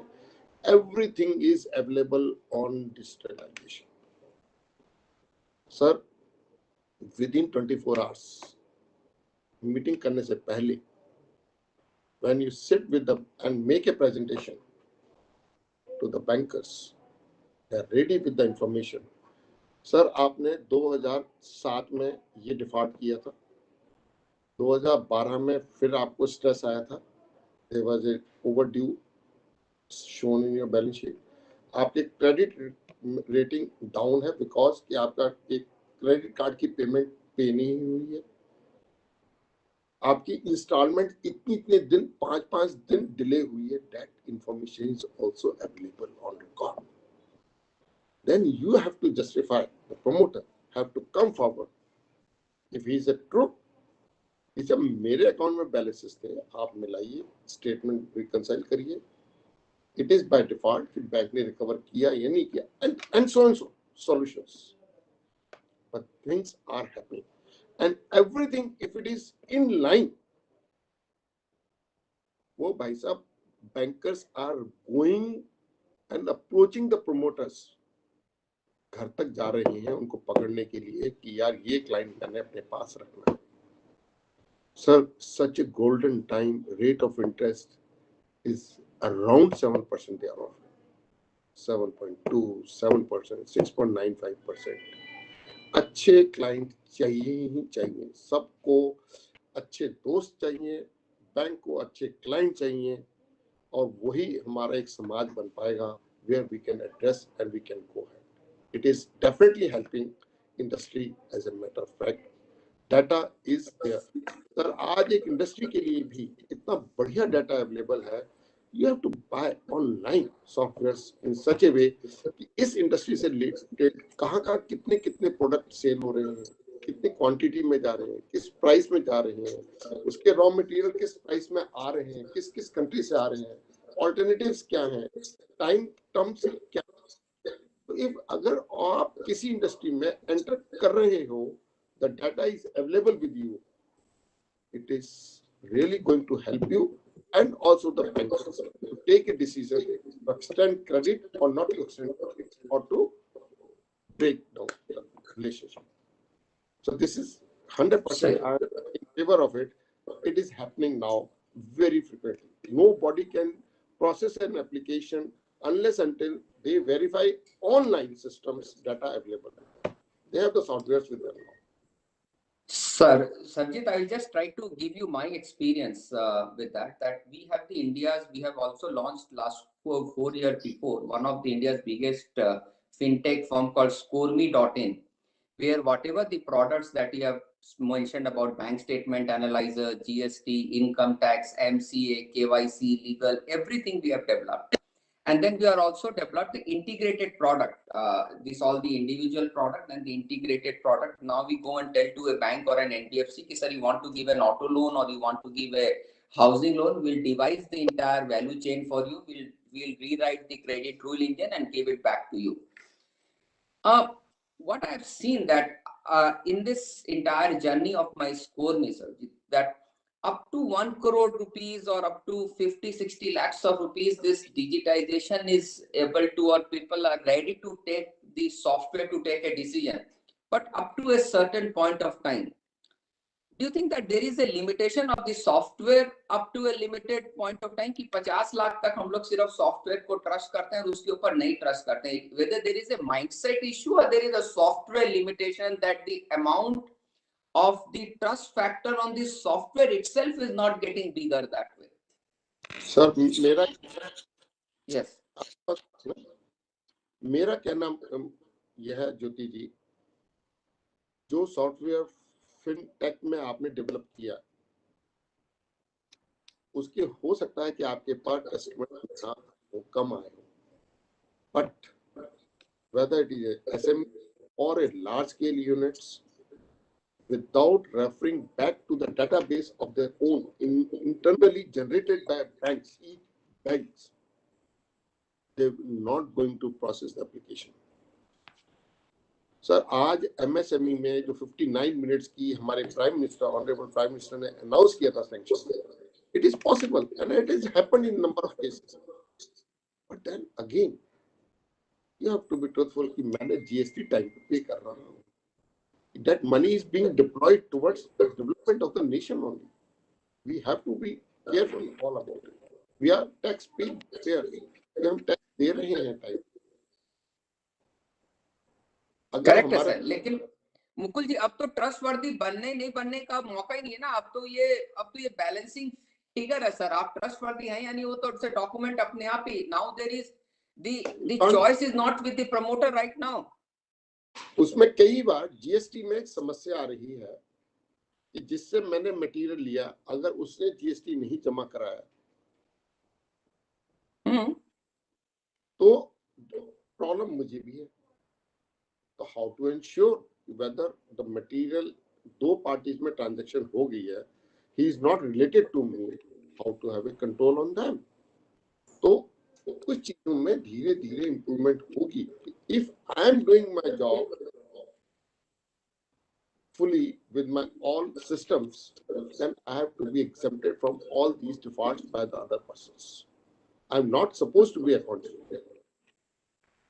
Sir, what GST is saying that and at least आपने इंसॉल्वेंसी की बात स्टार्टिंग के अंदर करी, तो sir we are the India's biggest IP firm and we are also doing lot of insolvency cases. There we are seeing that any company which is under default, there are a lot of MSME which has supplied the material to the defaulting companies, and those defaulting companies has defaulted on the GST payment also. So Yes, what is the problem with the MSME who has supplied the material to the larger companies which is under default and under good faith that they have supplied the material? The larger companies has in fact used the material, made some good out of them and also got the payment out of it, but they have not deposited the GST there. Whatever might be the situation, this is the type of a practical difficulty, but ठीक है sir, we have to live with it for the time being, that is there. So Sarjit just wanted to again to come back to that issue that whether the software till now, what I have seen with my practical experience, that up to 50 lakh or up to 1 crore of loan, people are relying on the digital thing, but beyond that, there is still a reluctance with the banks and the NBFCs to go beyond that. So whether it is a mindset issue or it is a software limitation issue. So I think if you really ask me, so this is how we have seen the industry evolving as well. Back in days, people had multiple PAN cards. If you really ask me, right? I mean, so whenever the ecosystem is built up, it always have to take baby steps. I mean, we can talk about the regulators coming and allowing 2 crore right now. Can we scale it up to 5 crore? I'm sure. I think so. When you say trust factor, I think a part of it goes to creating that ecosystem as well. And since we have seen that most of these MSMEs are more comfortable going to bank, I mean, obviously I've seen the tech guys taking a shot on the digital lending platforms, trying to understand that is it really possible, can we have access to funds without even meeting the person? Because initially, unless you go to a bank, you sit down, you make multiple visits, things just never used to happen. And now, since the MSMEs are more concerned about business, they are looking forward, if there is a way out to do it, surely they would like to explore that. Now the point is collateral. I think that is one of the element which most of the MSMEs or digital lending platforms are currently having challenges, because either part of that data is not digitally managed or it cannot be digitally verified. So naturally, the big tickets will still need some level of authentication, some level of manual intervention. I mean, if I have an office in Chandigarh, I need to disperse a loan somewhere in down south or Gujarat, and I don't have a local DMA or a local guys out there, surely I will have some reservations, and that's where it boils down to how much is the data secure, how much is the data which the other person is giving validated. I mean, we are talking about geolocations being used as a model by RBI. So I think the tech is getting into what it will potentially be in few years, but in the current environment, I think as an ecosystem as well, the bankers as a non-collateral or other elements surely like to have a set of different portfolio. I mean, I was going through where SBI said that they will start being a venture capitalist. They will start giving funds to startups, because the RBI has started giving mandate and said that startups should also be given funding. and then they were, part of it were considered as a preferred lending or whatever. So I think those elements are kicking in. But while I was talking to their CMD, he's like, we as a banker cannot evaluate as a VC guys. So we would potentially, do a tie-up or something with top, 15 or 20 VCs and say, if you are investing, you have done your part, we will invest 10% to it. We will invest 15% to it. So, that whole ecosystem is different. As a banker, they have always been thinking the traditional mindset. And as a person who's on the other side looking for a loan, has also, run through the same effort. I think the digital side is picking up. I think there is going to be a cap, psychological cap. I don't think so it's a business cap, but it's a psychological cap for a banker and as well as for an MSME. So it's going to take a while to pump up from 1 crore to 2 crore or 10 crore. It's going to take a while. Fantastic, sir. So just wanted to, again, coming back to this bank and NBFC thing, that bank has got the balance sheet and NBFC has got the speed and the reach, and RBI has done a good thing by combining both of them and encouraging them to do a co-lending model. Whether you have worked on that co-lending model and what has been your experience in doing this co-lending model thing, and do you think that definitely it is going to be the future of for lending into the MSME thing, Sarjit? So this is what I keep saying. All the bankers want to be fintech and all the fintechs wants to be banks. So typically fintechs don't have money and bankers are still on the back foot of just taking an extra risk or leverage. So to come to your thought, I think it's not the same anymore. I mean, it's surely going to take a while for things to get better, for this ecosystem to grow as well. I think both are trying to test the water. NBFC's dependence, and unfortunately, we have seen the ILFS or the home loans. We have seen how the issues have arisen in the past in US. So all those things are naturally as a part and parcel when we start being more dependent on the tech side. So I think the both are trying to make sure that they both don't burn their hands, because as an NBFC, obviously they're raising capital from the market. It's just not they have their own money.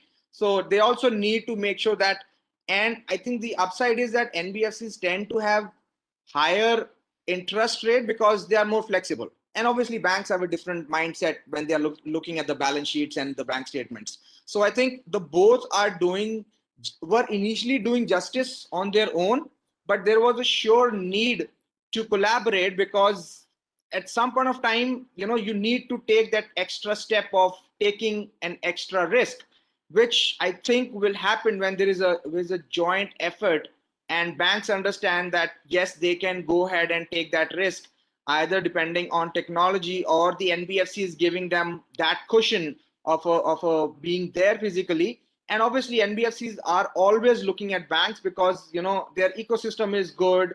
Their infrastructure have been tested and tried. They are a branded model. People are more comfortable when they understand it's a collaborative effort. So, we have seen the co-lending space has really picked up. Fantastic, sir. Mukul sir, आपने अभी कहा कि you have also told कि banks are looking for the good proposal and there are not many good proposals which are coming into the market as on date because that entrepreneurship or that type of things are not coming in. The definition of good proposal, do you think that it is कितना good डाले कि वो good proposal हो जाए sir? मतलब एक हम लोग ये बात करते रहते हैं कि सर good proposal के लिए सर, यदि आप बैंकर की mindset देखें सर कि there is a definitely mindset that they would like to look at a balance sheet or profit and loss account which is on an increasing trend and there is no up and down in life for that. We have done a recent हमने एक analysis किया था Mukul sir, जिसके अंदर हमें बोल रहे हैं कि हमने टॉप 100 डिफॉल्टर केसेस स्टडी किए. 72% of the cases were A-rated and above 6 months before they became an NPA. 72% cases were A-rated and above, and within 6 months they were into the default category. So this is the definition कि हम लोग जिसको good बोलते हैं and वो 72% cases हो गए. And now also, if you go to a banker and go and tell them, ki, sir, there is a turnover up and down in this last 3 years, or there is a profitability up and down. मेरे 1 साल में मेरा 2-3 cheque bounce हो गए हैं, एक बार मेरा account SMA record हो गया है. There can be some instances where I might be getting into an SMA1, maybe one of an incident, 1 महीने में, 1 साल में 1-2 बार incident ऐसे हो सकते हैं. There can be some check bouncing issues.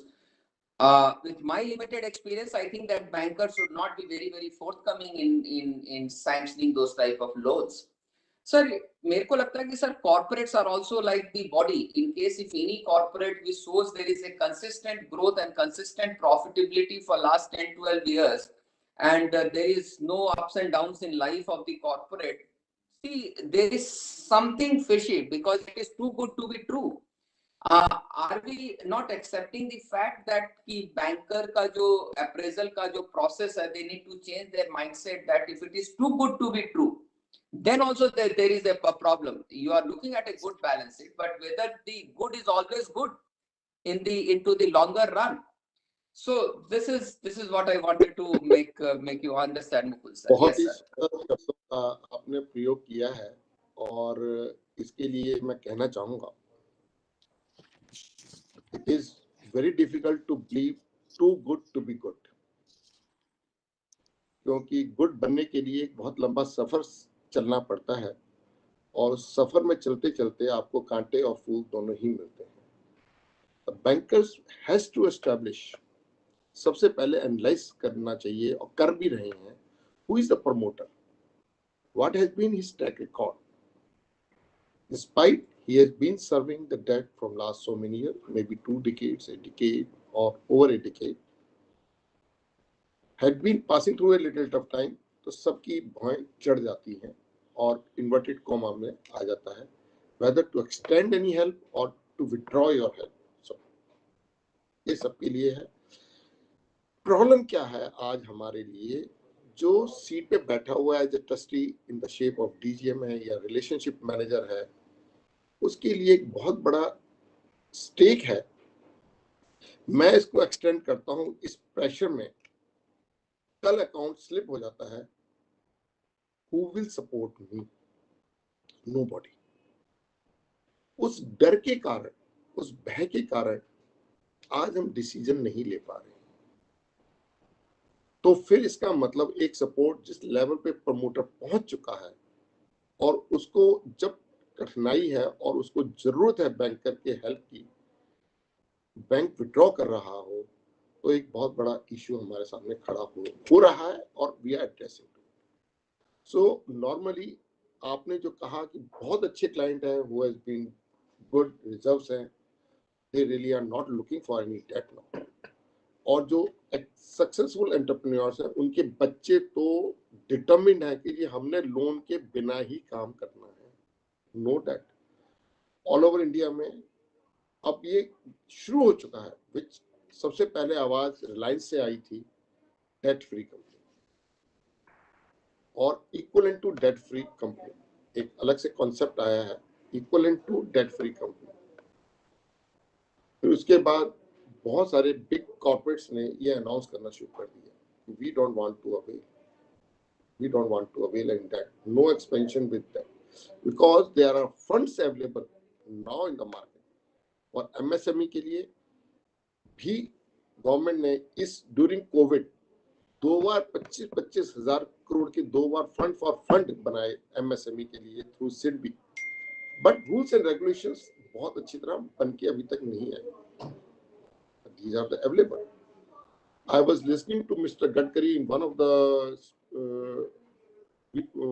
virtual conference only, and he was insisting कि कोई MSME listing कराना चाहते हैं तो there are funds available and we are going to support them for listing also. Government is bent upon, but आज जिन्होंने पीछे तकलीफ खाई है, उनको हमने माइंडसेट कैसे चेंज कर सकते हैं, उनको कैसे इम्यूनिटी मिल सकती है. The government has to spell out, our FM has to spell out how we can extend the immunity to these officers. अगर कुछ immunity मिल सकती है, then only we can extend ये इस टाइप की support in tough times to any entrepreneur who is. So promoters को हम अगर 3 हिस्सों में divide करें, those who are doing good, we are supporting them for expansion, whether it is vertical growth or organic growth, whatever it may be, vertical or horizontal growth, we are supporting, and everybody is there to support them. उनके लिए meaningful हो जाता है fund भी आना और bank का आना भी. Those who are struggling, ultimately problem है, those who are struggling, उनके पास क्या-क्या opportunity है, whether they can make it. A resolution plan under COVID-19, which was supposed to be submitted and last date of invocation was 31st December. That date has already expired. Many people may not have availed that opportunity to invoke in case they really need. It should be an ongoing process. Why it should be limited to one-time help support? If industry is passing through, जैसे restructuring June 2019 में जो 7th June को जो circular आया था restructuring में, the account will slip into NPA for 1 year. But the moment account NPA slip होता है, all supports are withdrawn. Nobody is to extend any help to them. और 1 साल के बाद वो account ultimately recovery की चाल पे होता ही situation problem में. So too good to believe is a big question mark. But yes, if you can prove, जैसे आज की डेट में गवर्नमेंट ने अनाउंस किया एथेनॉल के प्रोजेक्ट्स. अब एथेनॉल हम कंट्री के अंदर कैपेसिटी ही नहीं है जितनी इनकी डिमांड आती है गवर्नमेंट की. Projects are viable for at least next 5-7 years. उसकी रीपेमेंट जितना मार्जिन है वो 1.5 साल में 2 साल में रीपेमेंट होते हैं. कैश एक्रूल्स है. It is on papers. Practically क्या हो रहा है, कैसे हो रहा है. शुगर मिल को काफी प्रोत्साहित किया जा रहा है, जो which had been struggling from last 5-7 years, 10 years. Okay, surplus sugar is available in our country. What to how to address that surplus sugar? International market में sugar की prices down है और मेरी cost very high. So it has been properly addressed by the government. Government is looking pharmaceutical companies to basic chemical. मैं bulk drug से भी पहले की बात करूँ तो गवर्नमेंट ने इंसेंटिव पार्क बना दिए फार्मा केमिकल पार्क और वो प्रोजेक्ट्स आ रहे हैं. उनको पीएलआई स्कीम्स दे दी गई हैं. It is available for electronics also, telecom also, small industries also, big industries also. आज is an opportunity where we can get along and additional cash flows can be managed. My question is, you have to prove yourself that you are a true person, good person, intentions are good. That you have to prove yourself to the. Fantastic, sir. Sir, there are other हमारे बाद वाले सारे speaker ने सबने join कर लिया है. तो Sarjit and Mukul ji just wanted to give you the last thing, sir. Sarjit, whatever that your last words of wisdom before we conclude. Sure. Thanks, Jyoti. And I must say it was pretty informative and nice discussions about what we are looking at. Some closing thoughts. I surely been so when you are on the both side, because as an NBFC we do the analysis with the different books versus when you actually become business and go to NBFC and banks. So you experience both sides of their challenges and obviously an opportunities in the cycle what we have.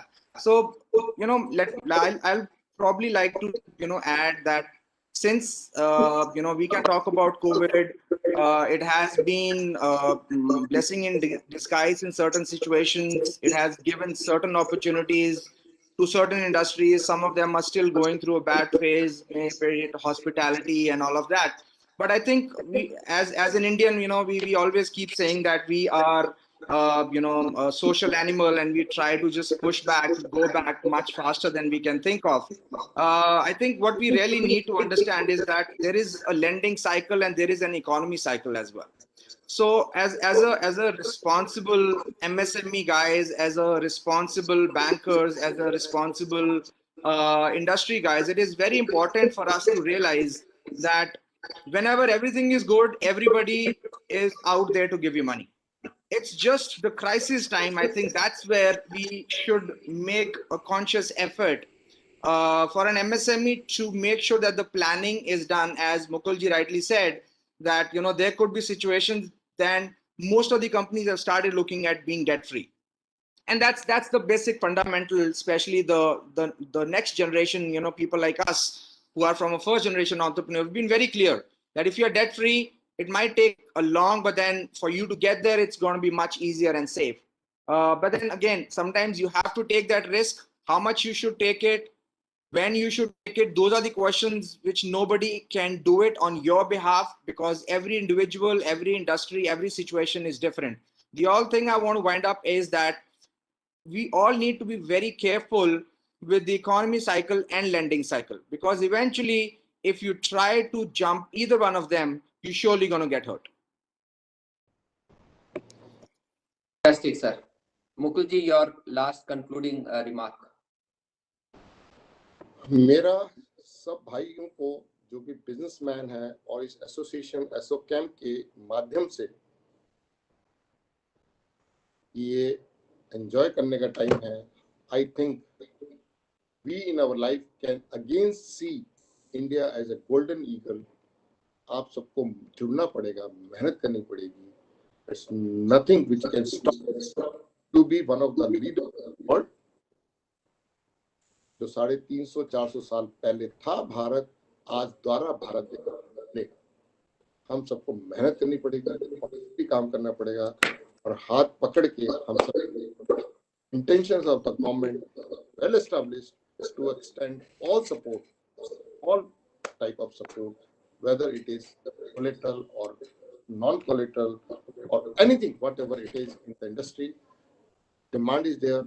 आप अपने digital, जैसे mister Jyoti Prakash ji ने कहा, हमें digital का maximum benefit लेना पड़ेगा, but GIGO का भी ख्याल रखना. क्या प्रोसेस कर रहे हो, क्या डाटा कंपाइल कर रहे हो, नेगेटिव डाटा ना लेके पॉजिटिव डाटा को फाइंड आउट करना. What is truth in that. Data is all available.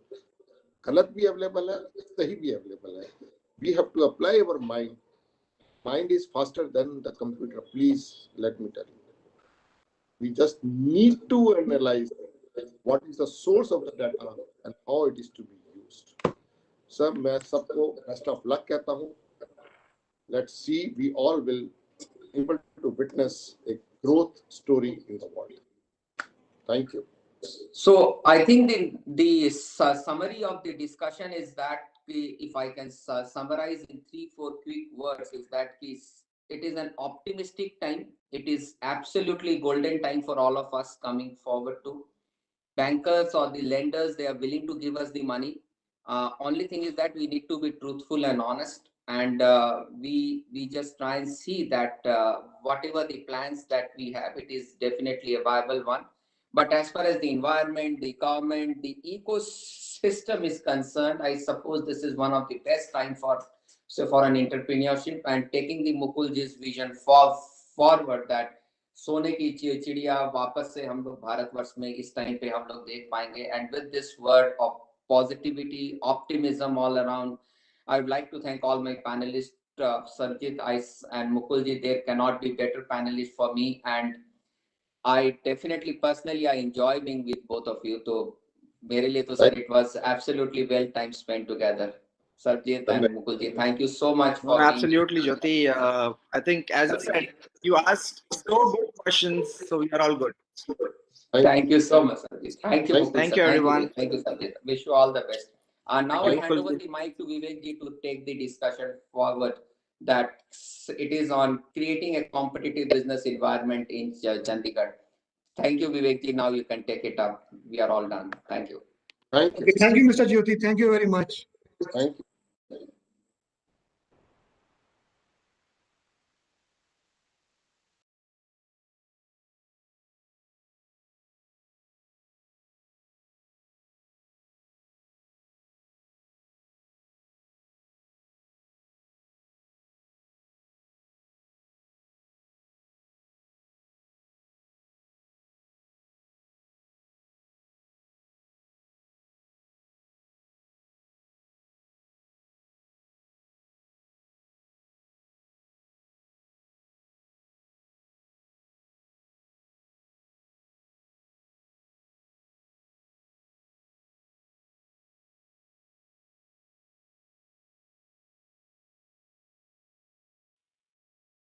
Hello, everyone. I think we are waiting for Mr. Vivek Athreya to join.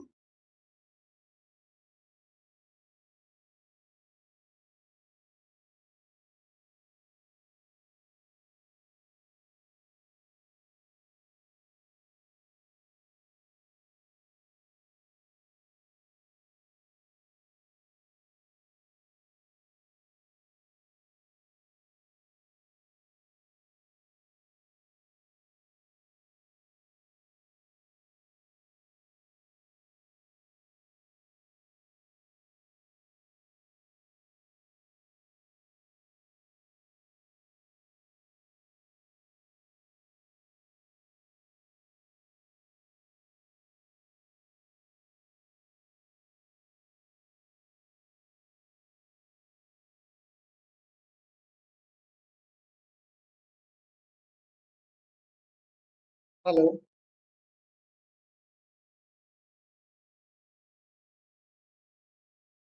Hello.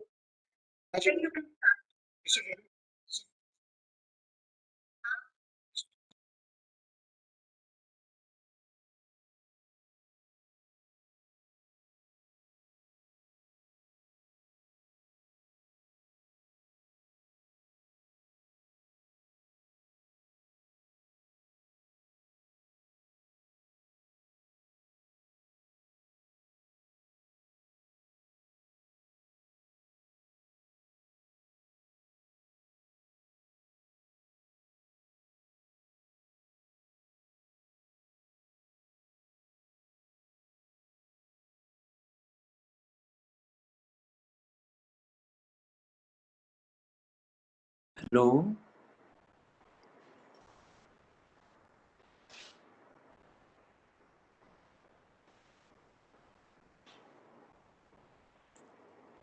Hello.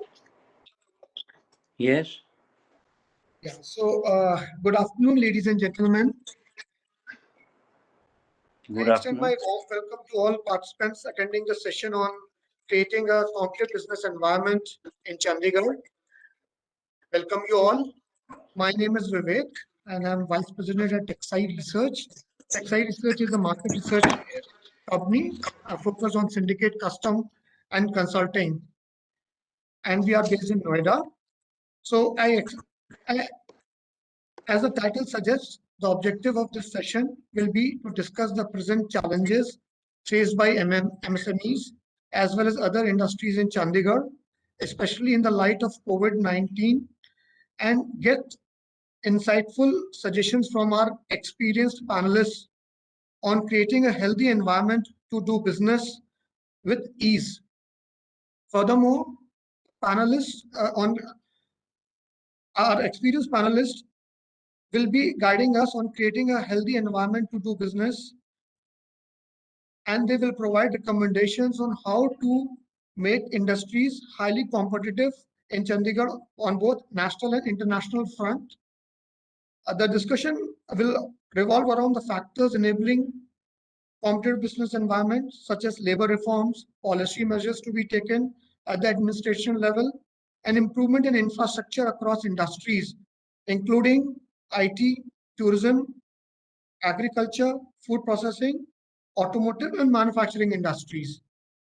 So I can go ahead and talk for more than an hour about introducing our panelists who come with a vast experience, have made several contributions to the industry. But below will be my brief introduction. Mr. Vivek Atre, who will be joining the forum after some time, I guess, is the former Director, Industries, Haryana. Mr. Vivek is an ex-IAS, a motivational TEDx speaker, author of Finding Success Within, mentor, advisor, columnist, and a visiting professor too. Mr. Raju Kapoor, who is already in the panel, is the managing director at Frontier Agrotech Private Limited. He comes with a vast leadership experience across businesses and functions, including operations, strategy, public relations, innovation management, operation management, and supply chain. Then we have Mr. A.L. Agarwal, who is the proprietor of Techman at Techman India. We can start the panel discussion now. I think Mr. Vivek has still not joined. So I would like to pass on to Mr. Raju Kapoor. Maybe he can initiate the discussion first. Is it fine, Mr. Raju? Yeah, yeah, that should be okay. Thank you. Okay, perfect. Thank you, Mr. Raju.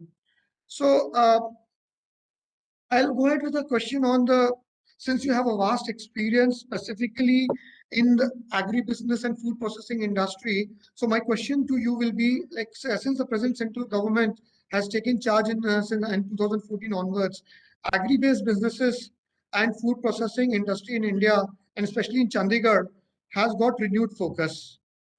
Post-pandemic, especially where we had a challenging time last year, and so we would like to know what are the current challenges which the industry is facing, and what, according to you, will be the short and long-term policy measures that you suggest for the administration to help agro-based businesses and food processing industry aim at achieving some double-digit growth in this current decade.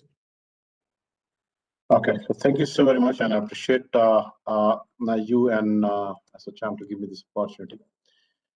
Let's look at, I think one of the big factor that comes in this whole thing is the policy regime. You already alluded to it. Now, I think this, for a agrarian state, I would say I'd put Chandigarh in between Punjab and Haryana and Himachal, all three of them being agrarian states. So I think it is very uniquely poised to tap the nature of the business all around it. For example, if agriculture is the business all around, then I think food processing looks like a very, very promising thing. And especially in the light of the new PLI scheme that has been given out to the food processing sector, I think that's where possibly there's a huge opportunity lies for all the entrepreneurs who would want to tap this area.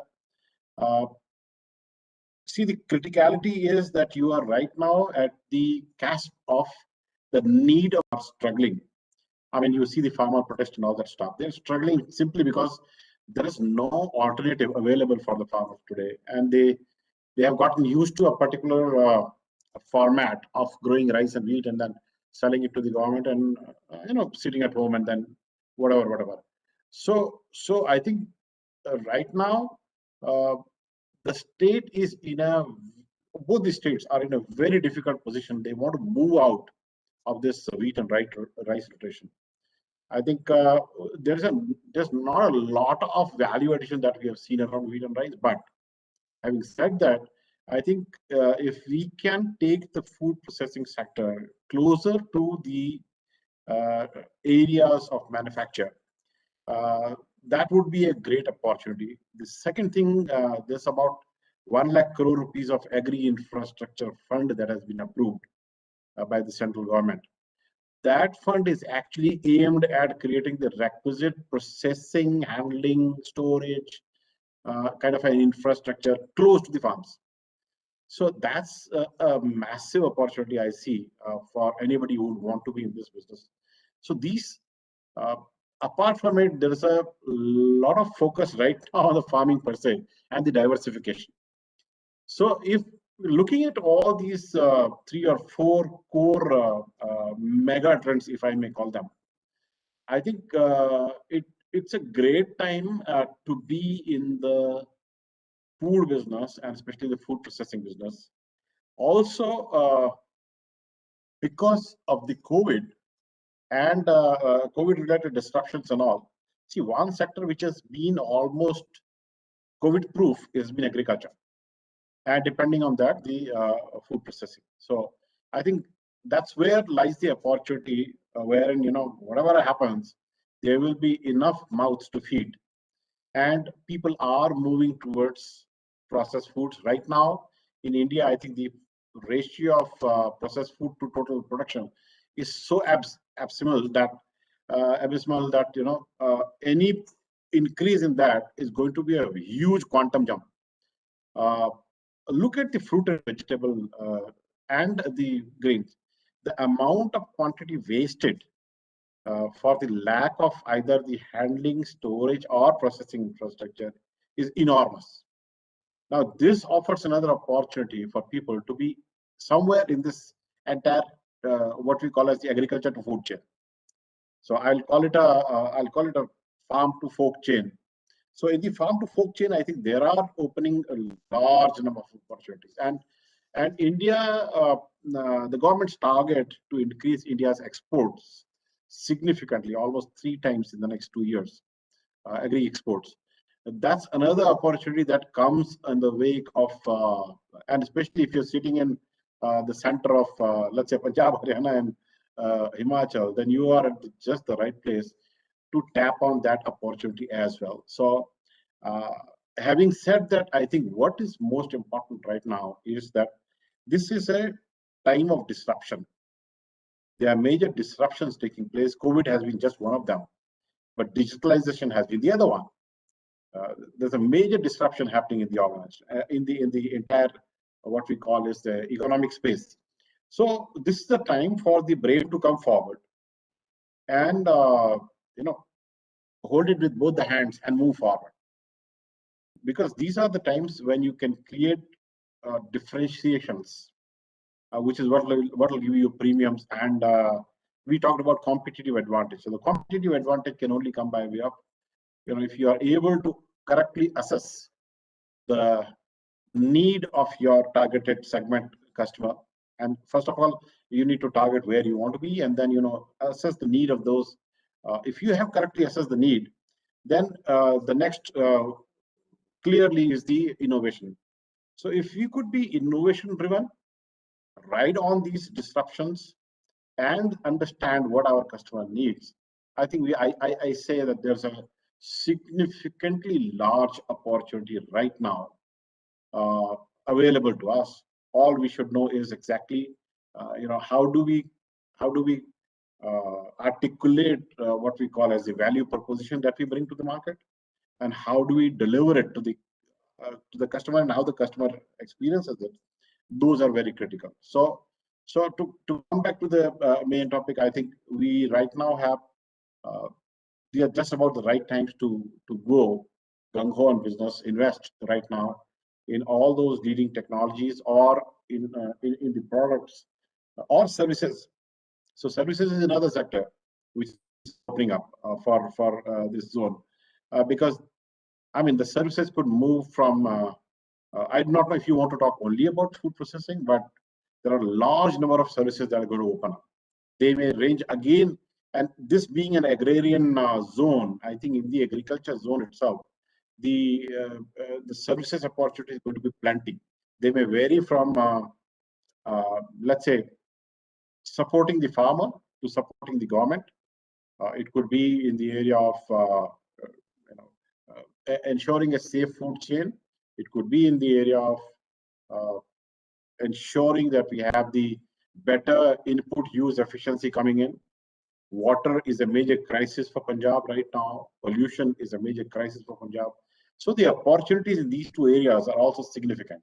If there can be solutions that bring down the water consumption, that would be something which will be hugely a competitive advantage for anybody. Pollution is a big issue. I mean, not only that these states are polluting themselves, but they're polluting the whole country. So could they, and they're themselves depleting themselves of their own natural resources and polluting the resources themselves. So services around these areas, labor shortage is a major issue in agriculture today. So could there be disruptions around labor? So those are, I mean, as a first cut, let me just put that on the table. There are obviously, as the incomes are rising, the consumption patterns is changing. People are moving away from cereals and onto horticultural products, onto poultry, milk, and all those things. What we call as it's a natural progression that happens in any consumption society. So I think especially in these areas where the per capita income is already very high, people are moving towards that. So there are a lot of opportunities in the area of, it could be poultry, it could be dairy, it could be anything as a source, and then taking it up or down the value chain are also very large opportunity areas for this, if I may call that. So let me just stop here, and then if there are questions, then I can come back later. Thank you very much, Mr. Raju. And I have just a follow-up question here. You spoke about the innovation management in agribusiness. So it will be great if you can just elaborate in terms of any specific examples, both either nationally, maybe if say other states are following, or maybe internationally, that can certainly help the Chandigarh administration to take it forward. See, one of the things which I do not know how far is the reach of Chandigarh administration per se, but there's a huge opportunity coming up in the areas of integrating farmers themselves into, like for example, farmer producer organizations. There are great opportunities available. There's a massive funding, massive focus, and a deep need in the market for consolidating the farmers into one, if you may call them, into adding them capacity to be able to not only negotiate input but also negotiate output. So that's a massive opportunity available. So if the administration can look at either services around it or getting them to come into Chandigarh and operate out of Chandigarh, so that it is able to make the taxable income is coming in, the revenue comes to the Chandigarh, this one. But that's one large opportunity, and I think there's a lot of enterprise available among the so-called Punjabis and Haryani communities and Himachali communities. A lot of enterprise available. So those could be one to start with. We also have some good examples. There are some very good processing companies which are coming up there, which have so innovation. Let me just go back as to what are we talking about innovation. So innovation could be either it could be a product or a service that could itself be an innovation. It could be a business model that can be an innovation. It could be even a differentiator that can be an innovation. So when we talk of innovation, I'm essentially looking at, with the existing available, if I may call them, the factors of production and the macro environment, what new solution can you bring, or what new demand that you can identify that you want to fulfill. So as long as we are working at that, I think this will work wonders. Okay, so one interesting example. We all know, right? Of every 1 rupee that a consumer spends on food, a farmer gets hardly about between 20 to 35 paisa for every 1 rupee. Now there's a significant leverage available for people to innovate a deliver at home service. Now this deliver at home service of all food items is again a massive opportunity available, because for COVID, people don't want to go out shop. So if you can deliver at home, and if that can become a sustainable model by itself, then people would not want to venture out. They would rather want somebody to come and deliver to them at home. So this is for me. These are just the 2 examples right now, 2 or 3 examples, but I can rattle out hundreds of them. So I don't know what would be the interest of this audience. So, but digitalization is a massive opportunity right now. Could the administration look at, digitalizing the entire area, and then using the latest technologies, like for example artificial intelligence and all this other stuff. Look at possibly one of it could be for the government. It could be addressing the making the citizens of Chandigarh more happy. I mean, it could be just one of those things. Then identifying the key needs there and addressing them, it could be another one. But for the business entrepreneurs, combining these two and developing solutions for essentially what is being sold. Let's understand, people are buying either convenience or value. Of course, convenience is also one of the values, but they are looking at a value proposition that they want. They have enough money to buy, right? So anything that can be stitched around these 2 elements would just simply float. And not only in Chandigarh, I think because of the very peculiar location of Chandigarh, it can feed the whole country or maybe export.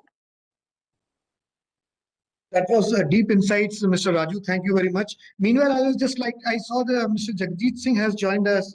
So I would like to welcome him. Mr. Jagjit Singh is the Director Industries Chandigarh and Administration. Welcome, Mr. Jagjit. Thank you. Thank you. It is nice, really nice having you here. And I'll just continue with my discussion with Mr. Raju. Sir, you have deep experience and knowledge about the agri supply chain. And obviously we can learn a lot from you, specifically the Chandigarh administration. So what recommendations do you have for the industry stakeholders, and how do you think the that is the Chandigarh administration, can help overcome some of the challenges which we are facing in terms of the whatever you have mentioned in our previous discussion about the inefficiencies and bottlenecks which we face in the agri supply chain? So I do not know what is the scope of Chandigarh administration, frankly. So pardon me for that. And let me just, on my behalf, apologize for it, because I do not know what is the scope that they can cover. But the word that you used is inefficiency. I think that's where the opportunity lies. So anything in the entire value chain, and this whole value chain is full of inefficiency, completely.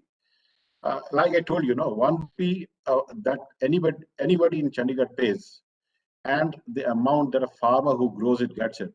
There's a huge delta in between, and the delta is available for exploitation by anybody in between. It could, if we can create a win-win situation wherein the farmer can get a little bit more, and the consumer can buy it for a little less. That's the model that we can possibly look at. So if the administration can look at making available all these food supplies. I know, again, the moment government enters into business, they will bring in inherent inefficiencies, because that's the challenge that they have, and they can't help it, because that's the way government works. But if they can encourage people and create a PPP model, or there are, like Markfed, for example, is a good model there. Hapit is also sitting right there. So these are people who could possibly be leveraged to create what we call as the a new value delivery systems, and deliver at home. So that could be just one of those suggestions. Other suggestion could be to come out with some kind of a policy regime or an incentive scheme, or whatever you call that, for entrepreneurs from Punjab and Haryana to be settled here, closer to Chandigarh, and then operate the entire agri chain out of this place. That could be two. Third thing is warehousing. It's a major, the biggest need coming out today is warehousing in the infrastructure sector. So if we can look at an advanced modern warehousing, and the warehousing could vary right from grains, like I said, from farm to fork. If that Chandigarh can be the hub of that warehousing, I think it'll deliver a huge value across. I do not know how is the connectivity, how good is the connectivity right now for Chandigarh to supply all over the country. But then, it is very close to all the railheads and other heads. So if it can kind of look at creating that right air or rail or road delivery system, I think one opportunity, massive opportunity opening up, and I was listening to Gadkari last night. There's a new highway coming up, Delhi-Chandigarh, to be covered in 2 hours. Now, should that happen, Chandigarh then comes in a very, very favorable zone to feed the markets, right down up to Delhi and through Delhi all over the world, including all over the country. So I think right now is a great time for Chandigarh to look at getting the requisite enterprise there, getting the attracting the enterprise there, and incentivizing them, or maybe motivating them to be looking at these. And these projects are not far off. This project that I'm talking, Delhi Chandigarh, is not more than maybe a year and a half away. Because I know, Mr. Gadkari personally, and I know how he works. So I would I'd be very this one. Similarly, I mean, you could look at feeding some other market. You could target a market and then feed it. So that's another one. What else can I say? So I mean, it could be either a fiscal policy incentive, it could be infrastructure incentive, it could be let's say, I think Chandigarh is also placed in a wonderful area where it can leverage the increased digitalization. So if you can attract companies, all the software companies and others. I know, I mean, I've seen a little bit of STPs developing there, but Chandigarh is the most suited place in the country today, one of the most suited places after Bangalore and Hyderabad to be the next hub for IT. So could we address that piece?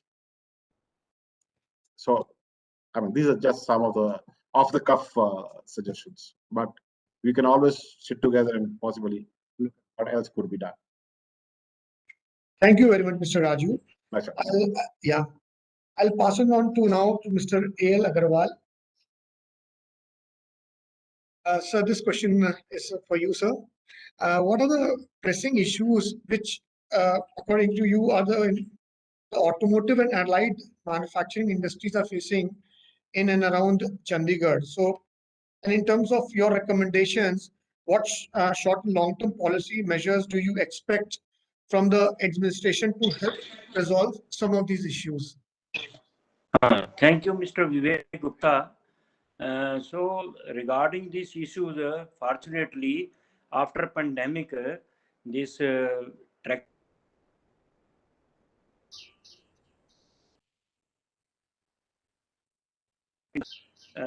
in the tractor parts industry, but some short-term problems are there. The availability of raw material is not there, and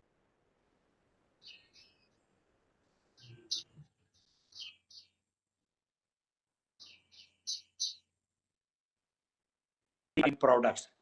But ultimately, in this Tri-City, Panchkula, Chandigarh, and Mohali, the tractor part industries now have good number of orders. Only problem is regarding the availability of proper raw material, because RINL and Steel Authority does not procure the adequate quantity of raw materials, and the quality of raw materials so that not much available. That is the short-term measure should be taken for availability of raw materials. And regarding the skilled labor, all these automobile industries, they have of their own have done each and everything regarding from inbuilt labor, inbuilt semi-skilled persons. They are making the skilled persons over there, because these skilled persons are not available from outside. So within their own premises, they are getting it prepared. Regarding the long-term solution, you see, we are so unfortunate that for the last 3 decades, the problem of leasehold to freehold of the industrial plots is not being solved. And that is most unfortunate, because no growth is there, because you can't give the collateral security to the banks for raising more finance for production purposes. So that is also a major problem in this Tri-City and this especially in Chandigarh, because in Panchkula freehold is there, Mohali also freehold is there. Only this problem is in Chandigarh. Then another point I want to make regarding this delayed payment act. Since Mr. Jagjit Singh is there, who is a general manager of DIC in Chandigarh, I would request him that the meetings of the facilitation councils are held on fortnightly or at least monthly basis, and the whatever cases of delayed payments come to his notice and are filed in the council are dealt with, the decisions are taken within 90 days as stipulated in MSMED Act 2006. And another problem is, once the arbitration award is given by the facilitation council, that is not being implemented in toto. Although provision is there that the whosoever is purchaser from MSME has to deposit 75% of the amount for filing the case in the courts, but still that is not being done.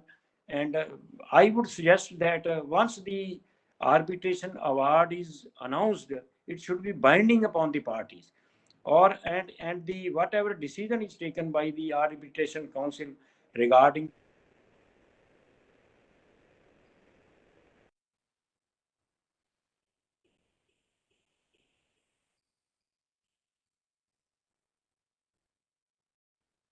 I think we are missing Mr. Agarwal. Yes. For some time, your voice was not audible. I hope it is audible to others. No, is it audible now? Yeah, it's better now. Please continue, Mr. Agarwal, please.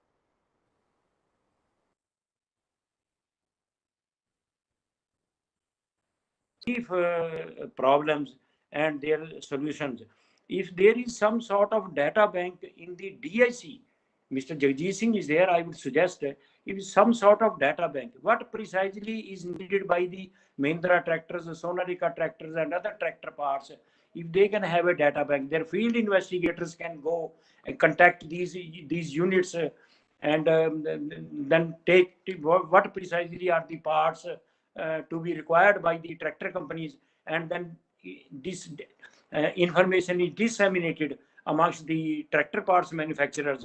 That will boost the marketing. They will get the material, and on the other hand, the MSME will also boost their production and sales. So field investigators, since I was in consultancy organization, I was in the Punjab government, I was having some 3 or 4 field investigators with me who are going to the areas, to the units and all that, and making a data bank. So you take my suggestion, this is practical suggestion I am telling.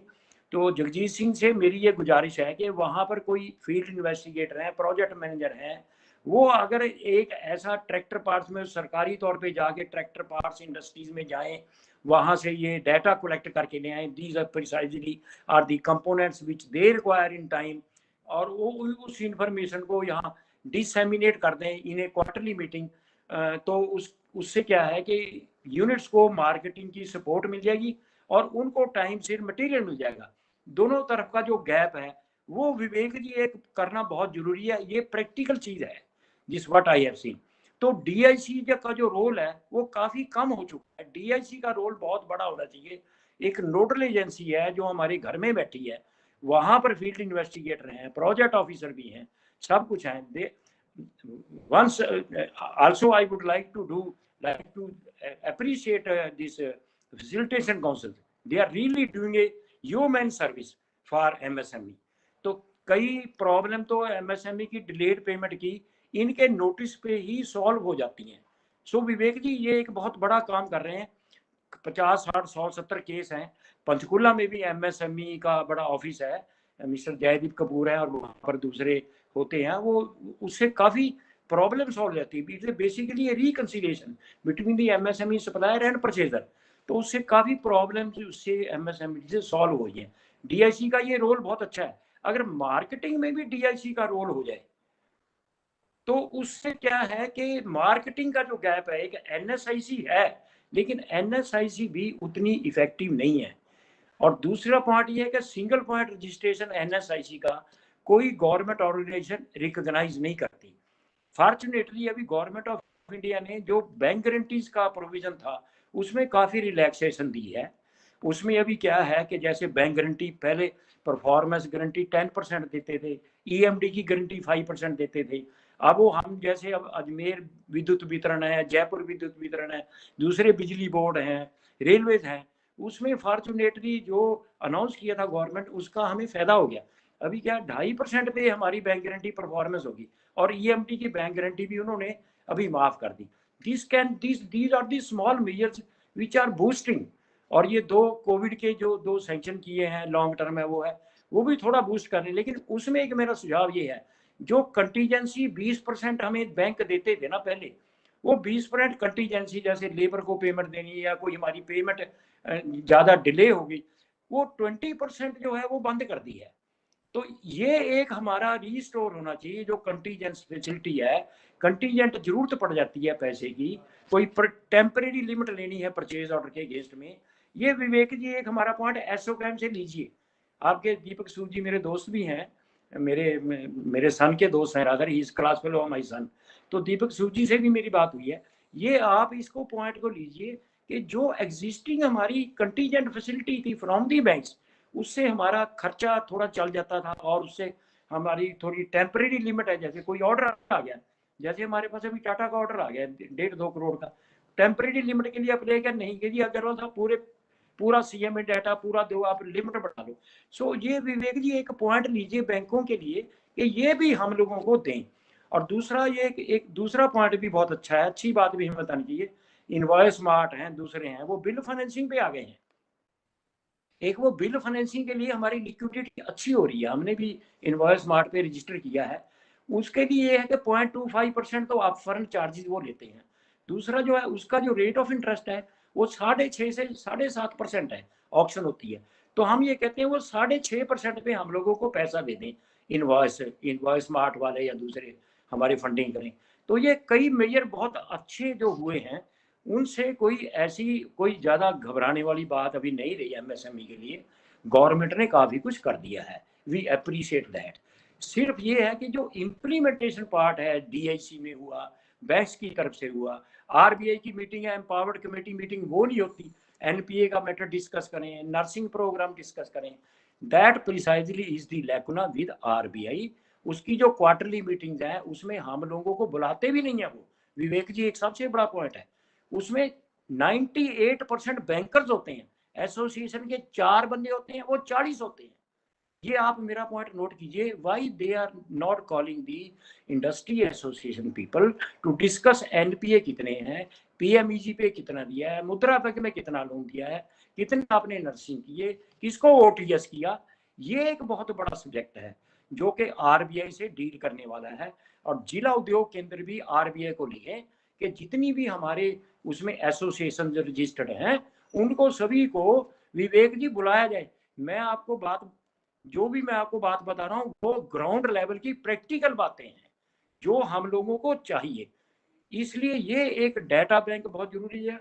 और long term जो lease hold से free hold 3 decade से ये मामला लटका हुआ है, agree कर देते हैं वो, हमारी एडवाइजरी कमेटी की मीटिंग होती है, इंडस्ट्रियल एडवाइजरी की मीटिंग होती है, मान जाते हैं कि हाँ लीज होल्ड से फ्री होल्ड होना चाहिए। ना तो लीज होल्ड से लीज होल्ड हो रहा है, ना लीज होल्ड उड़ना चाहते हैं, लेकिन पंख को हमारे रस्से बांधे हुए हैं। सीधी सी बात मैं बता रहा हूँ। इसलिए जब तक ये लीज होल्ड लॉन्ग टर्म, आपने जो ये कहा है हमें लॉन्ग टर्म, ये है कि ये मिनिस्ट्री ऑफ होम अफेयर से बात करके lease hold to free entrepreneur जो हैं they are most competent, they are doing wonders, they are doing well, market है, everything is there.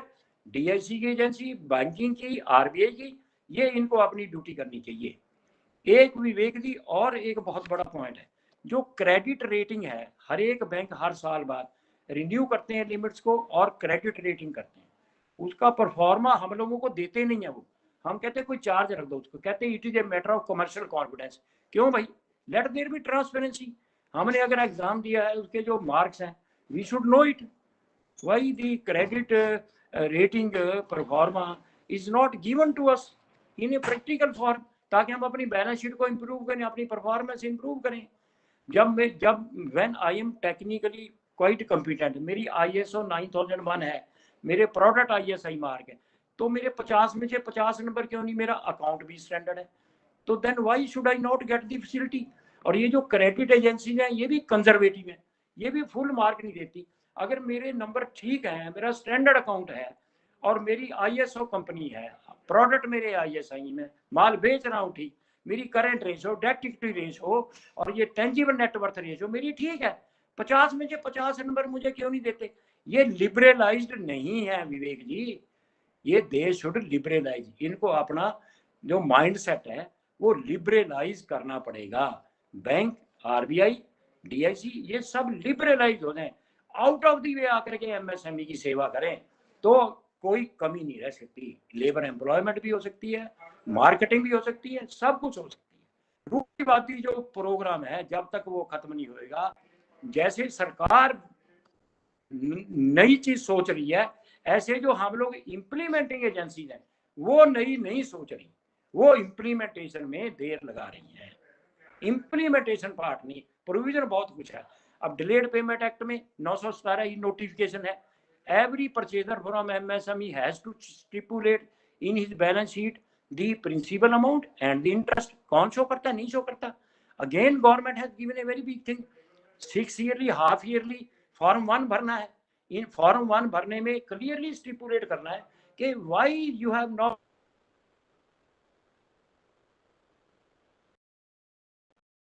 5 days, why they have paid not paid, उसमें stipulate करना है form 1 में। तो बहुत अच्छा सुझाव है, लेकिन ये इम्प्लीमेंटेशन नहीं होती, इम्प्लीमेंटेशन पार्ट इज मिसिंग। सरकार से कोई हमारा गिला नहीं है, सरकार ने बहुत कुछ कर दिया है। ये हमारा जो मेन पॉइंट्स हैं, ये हमारे मेन सजेशन हैं। आर्बिट्रेशन के अवार्ड को रेवेन्यू मैटर डिसाइड करिए। हमने मिस्टर विवेक गुप्ता IAS ऑफिसर हैं MSME हरियाणा में, यहाँ हुडा की बिल्डिंग में 3rd फ्लोर पे बैठते हैं, उनको हमने कहा है, उन्होंने एग्री भी कर लिया।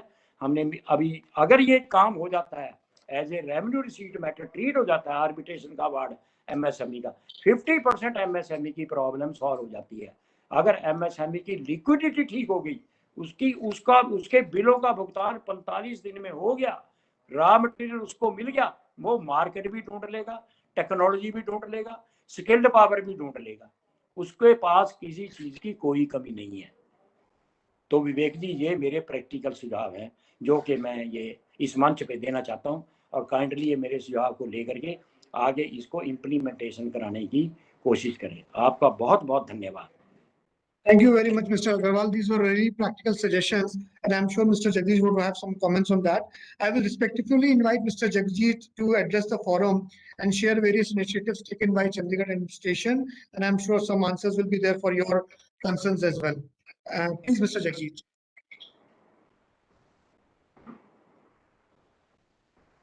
Good afternoon, everyone, and greetings to all of you in today's afternoon session for ChandiKrit Excellence Awards and Expo. So I'm grateful to all the participants. So though I could not hear all the speakers from the beginning, but I was able to learn a lot of suggestions from Mr. Agarwal. Thanks, Mr. Agarwal, for your lucid suggestions. So first of all, I shall like to inform you that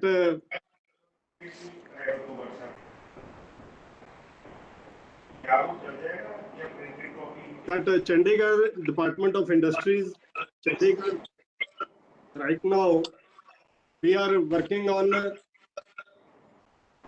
the formulation of export policy for Chandigarh in consultation with Director General Foreign Trade.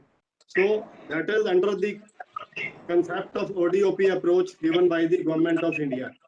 And we will be concentrating on the export of, we have chosen the products as needles and the IT-enabled services for Chandigarh.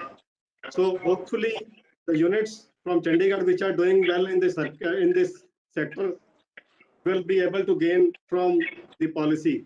Further, before finalizing the final policy, we shall also be seeking comments from all the stakeholders. So, in addition, we are also going to have shortly a full-fledged startup policy for Chandigarh and further logistics policy. So, we were discussing about the availability of cold chains in the food sector and the warehousing issues and the transportation bottlenecks. So in that regards, I shall like to add that as we know that Chandigarh is predominantly an urban area, we have a very limited agricultural land available with us. So as far as the data I have got, we don't have any specialized agricultural product from Chandigarh whose potential can be tapped for these activities. So, however, under the guidance of the Government of India, we have launched the PMFME scheme in Chandigarh by taking the bakery product as the ODOP for Chandigarh. So, under this scheme, we shall be providing the hand-holding support to the small-scale industries and micro-industries who are presently in informal sector but want to join the formal sector, and we shall be providing them the cash credit-linked subsidy about 35% of the project amount or up till 10 lakhs. So further, we will be providing them the training and capacity building support under the scheme with the collaboration of MCM DAV College, Chandigarh, Sector 36. So I am happy to inform in this regard that we have already listed out 20 micro industries from Chandigarh in the food sector who have joined our training program and already availed the training facilities. So as far as the logistics sector is concerned, so we are already working on providing the best facilities for warehousing and remove the bottlenecks, and also ensure the smooth transportation of products from Chandigarh to the prospective markets. So as far as the comments of and suggestions of Shri Agarwal are concerned, regarding the time limit to be followed for working of the MFC Council regarding the issue of delayed payment.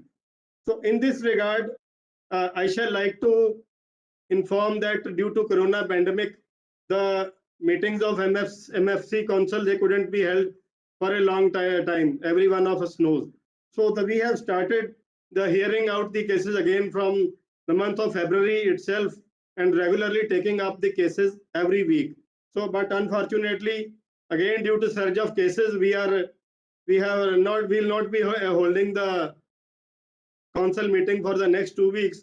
But I hope that we will be able to resolve most of the cases within the prescribed time limit of 90 days. And as regards the implementation of decisions of arbitration council are concerned, I have taken note of those decisions. So I will make sure that the execution of these decisions that is also taken up, and further I will discuss it with our law member and see what action we can take to improve on this front as well. So another suggestion of Mr. Agarwal regarding having a database regarding of availability of and requirement of different industries in the office is concerned, that suggestion is very well taken. But unfortunately, I shall like to inform the House that at present in our industries department, we are working with a very depleted staff strength. In fact, we do not have any investigators or project managers to work with the industries at the ground level.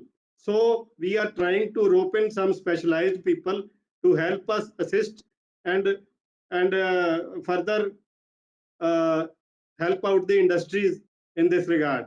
So I have taken note of this suggestion as well. That is a very good suggestion to help and promote the industries at the ground level. So as far as the issue regarding conversion policy of the UT administration from leasehold to freehold plots, etc. is concerned, that matter was also discussed few days back in a meeting chaired by advisor sir, and that issue has already been taken with the Ministry of Home Affairs, Government of India. So the Chandigarh administration has a limited jurisdiction in this regard, but still we will be making all the efforts to address the issues of all our industrial units and all the stakeholders. So this is all from my side. Thank you, Mr. Jagjit. Thank you very much. We will bring you again for your concluding remarks, but Mr. Vivek has also joined the panel discussion. So I'll respectfully invite Mr. Vivek. Thank you very much for your valuable time, sir.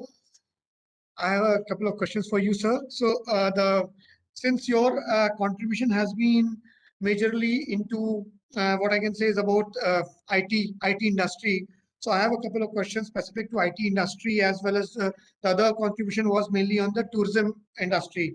So as you know, as you are aware, the IT industry in Chandigarh has witnessed good growth over the last decade due to the valued contribution of several administration and industry professionals like you. You had yourself been instrumental for establishing the Chandigarh IT Park. So according to you, where do you place Chandigarh IT industry vis-a-vis other leading IT hubs, as we all know, like for example, Bengaluru or Hyderabad? And what measures should you suggest the administration to take for the industry, the IT industry, to make it more competitive, which will enable the industry to grow at a decent pace in this particular decade? Over to you, sir. Thank you, Vivek. I'll take the liberty of calling you Vivek without the Mr. because there will be confusion otherwise.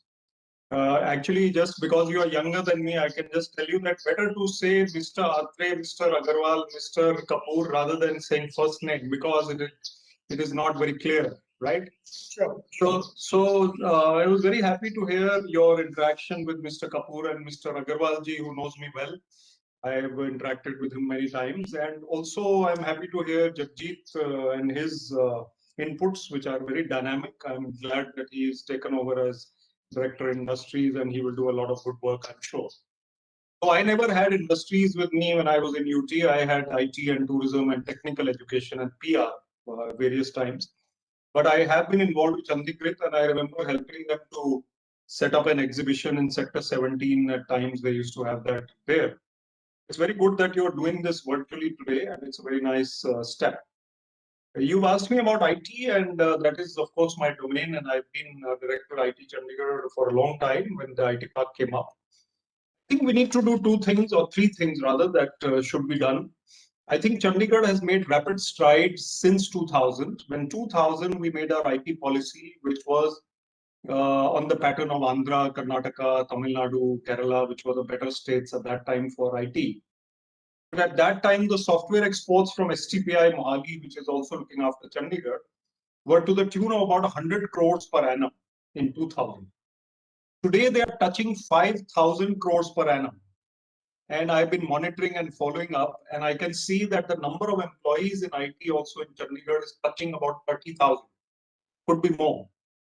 And when the IT Park came up, there was hardly anyone. Now there are at least 25,000 employees in the IT Park itself, and others are in various places. And then Mohali has also done pretty well. I was Deputy Commissioner Panchkula also in 2015 before I resigned from IAS in 2017. And when I was in Panchkula, we also did some efforts to make the Panchkula IT Park develop, although it was not in my domain. But it has also taken off a little bit, and it's doing okay. Now, what we need to do is to attract talent. You see, industry will come to Punjab and Chandigarh and Himachal and Haryana. I can speak for the region, not only Chandigarh.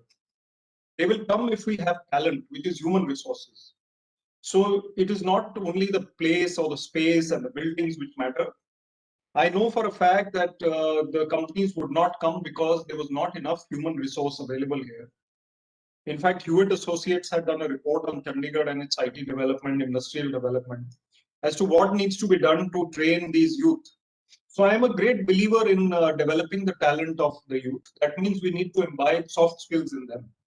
We need to imbibe presentation skills, speaking skills, the ability to analyze and give results and give findings, to kind of discuss and debate and also move forward in teamwork.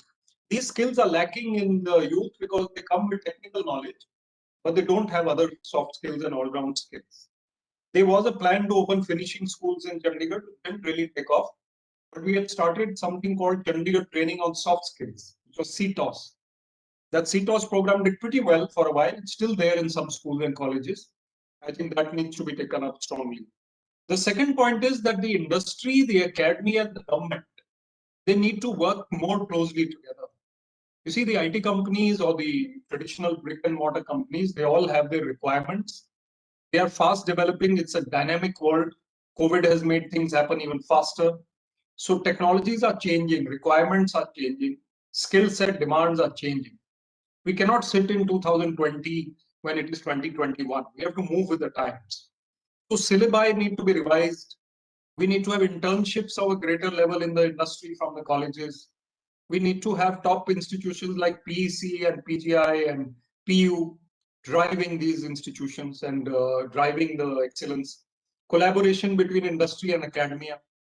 I have seen yesterday, I visited Punjab Engineering College for a signing of MOU between Shulini University, where I'm the advisor, and PEC. And there are superb laboratories in PEC which have been set up under the Siemens Center of Excellence, which I don't think anywhere in India they're available. So industry needs to collaborate, use these laboratories, give experience to the youth. A close tie-up is needed, not only once a year or once in 6 months. I'm sure whatever forums are available to Jagjit, he will revitalize them and get them going. And even if forums are not available, a quick call to somebody, often the communication gap is reduced. So I would suggest that the IT department, industries department, they work in collaboration. The third thing in IT, the last thing I'll say in IT is that we also need to make people aware about Chandigarh. So Chandigarh is, the foreign delegates or industries don't even know that Chandigarh is a union territory. And Chandigarh has decision-making capacity, which is not limited to the political system. We are in Chandigarh, the administration is quicker. So we need to promote it and we need to put it on the map. We need to put it on a map wherever some industry is thinking of investment, then they should think of Chandigarh. And of course, Mohali and Panchkula should work seamlessly. If it is possible to have collaboration at the government level, the three governments, where they work closely to develop the industry in Mohali, Panchkula, and Chandigarh and nearby, that will be really much better. So these are my ideas on IT. Thank you very much, Mr. Atre. Your another key area where you have made some significant contribution is tourism. So my question will be specifically, as we know about COVID-19 has had a major adverse impact on tourism, not only in Chandigarh, I mean, it's like across the entire globe. Now, what suggestions you have, keeping in the mind that these are the very challenging times for the tourism industry, specifically for the industry stakeholders in Chandigarh, coming from the tourism industry, and what's the way forward according to you, given this? I mean, the pandemic. Obviously, the concerns regarding pandemic is continuing even in 2021. So, how these the industry stakeholders should move forward? We would look at some valuable suggestions from you on tourism as well. Yeah, Vivek, that's a very good question and a very important question, because post-pandemic, a lot needs to be reworked. My feeling is that tourists are coming to various places. I had also gone to Goa with my family last month. After 1 year, we traveled out, not knowing what to expect, but it went off well. I think Chandigarh needs to develop its electronic presence a great deal more. See, supposing the tourism inflow has reduced to 10% at the moment, supposing it will grow very slowly to 20% of what it used to be, then 30% of what it used to be, instead of increasing beyond what it used to be 5 years ago, even if we reach that level within 1 or 2 years, it will be a big deal. In order to do that, our web presence has to be superb. So a foreign tourist sitting in, let's say in London, who thinks of touring India, if Chandigarh is not on his schedule, it is probably because our web presence is not good enough. So he wants to see, okay, where is Chandigarh? He wants to have a walking tour. That virtual tour will show him the beautiful greens of Chandigarh. One look at the Leisure Valley or the Rose Garden or the Rock Garden in a visual presence, and any tourist will be tempted to come. We don't have enough solid web presence over there. It is good, but not as much as it should be. Secondly, I think we also need to be part of all the lists of getaways from Delhi, Bombay, which are like 52 weekend getaways. We need to be there. We need to be in the tourist ranking lists also. People go by perception. People go by the fact that, okay, Chandigarh is a bureaucratic city. I don't think there's any tourism there. I'll go to Manali Kullu. I'll go to Shimla. I'll go to Amritsar. Chandigarh is not on the map. We need to put it on the map by making our web presence stronger, by making sure that people spend bed nights in Chandigarh. tourism, I don't know if any of you is from tourism, but I've been there, so I can say head nights are what give the numbers in tourism. If somebody has lunch at Pal Dhaba, then Pal Dhaba is benefiting, but Chandigarh is not benefiting. He goes to Manali. He has to stay the night in Chandigarh for it to count as a tourist arrival. Then we count him as or her as a tourist in Chandigarh. So 1 night, 2 nights, weekend getaways, and then we can pitch that Indore Garden or Timber Trail or other places are nearby. They are so close to Chandigarh, and we can make virtual tours of Chandigarh. Beautiful places like the UNESCO World Heritage Project has also given heritage status to Capitol Complex. Except for die-hard architects, no other tourist goes to the Capitol Complex, whereas it's a place to see. And you can get a permit to go and from the College of Architecture and go there, or even online, I think. So it is more important to promote it, and then we will find tourists come. Thank you, Mr. Atre.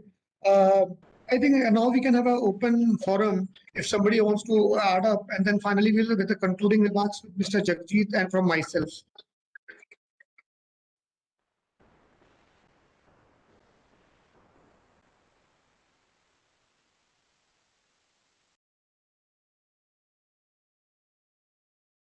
Mr. Jagjit, would you like to have go ahead with the concluding remarks of? Thank you, Mr. Vivek Atre, sir.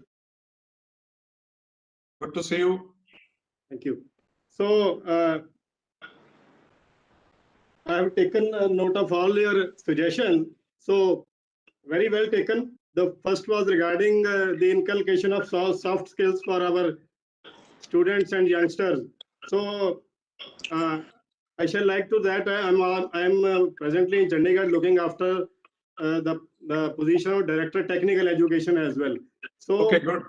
So as you know that the soft skills and the English speaking skills, they are now very much part of the curriculum in most of our technical education courses as well as like graduation courses. So I think that issue is being taken care of.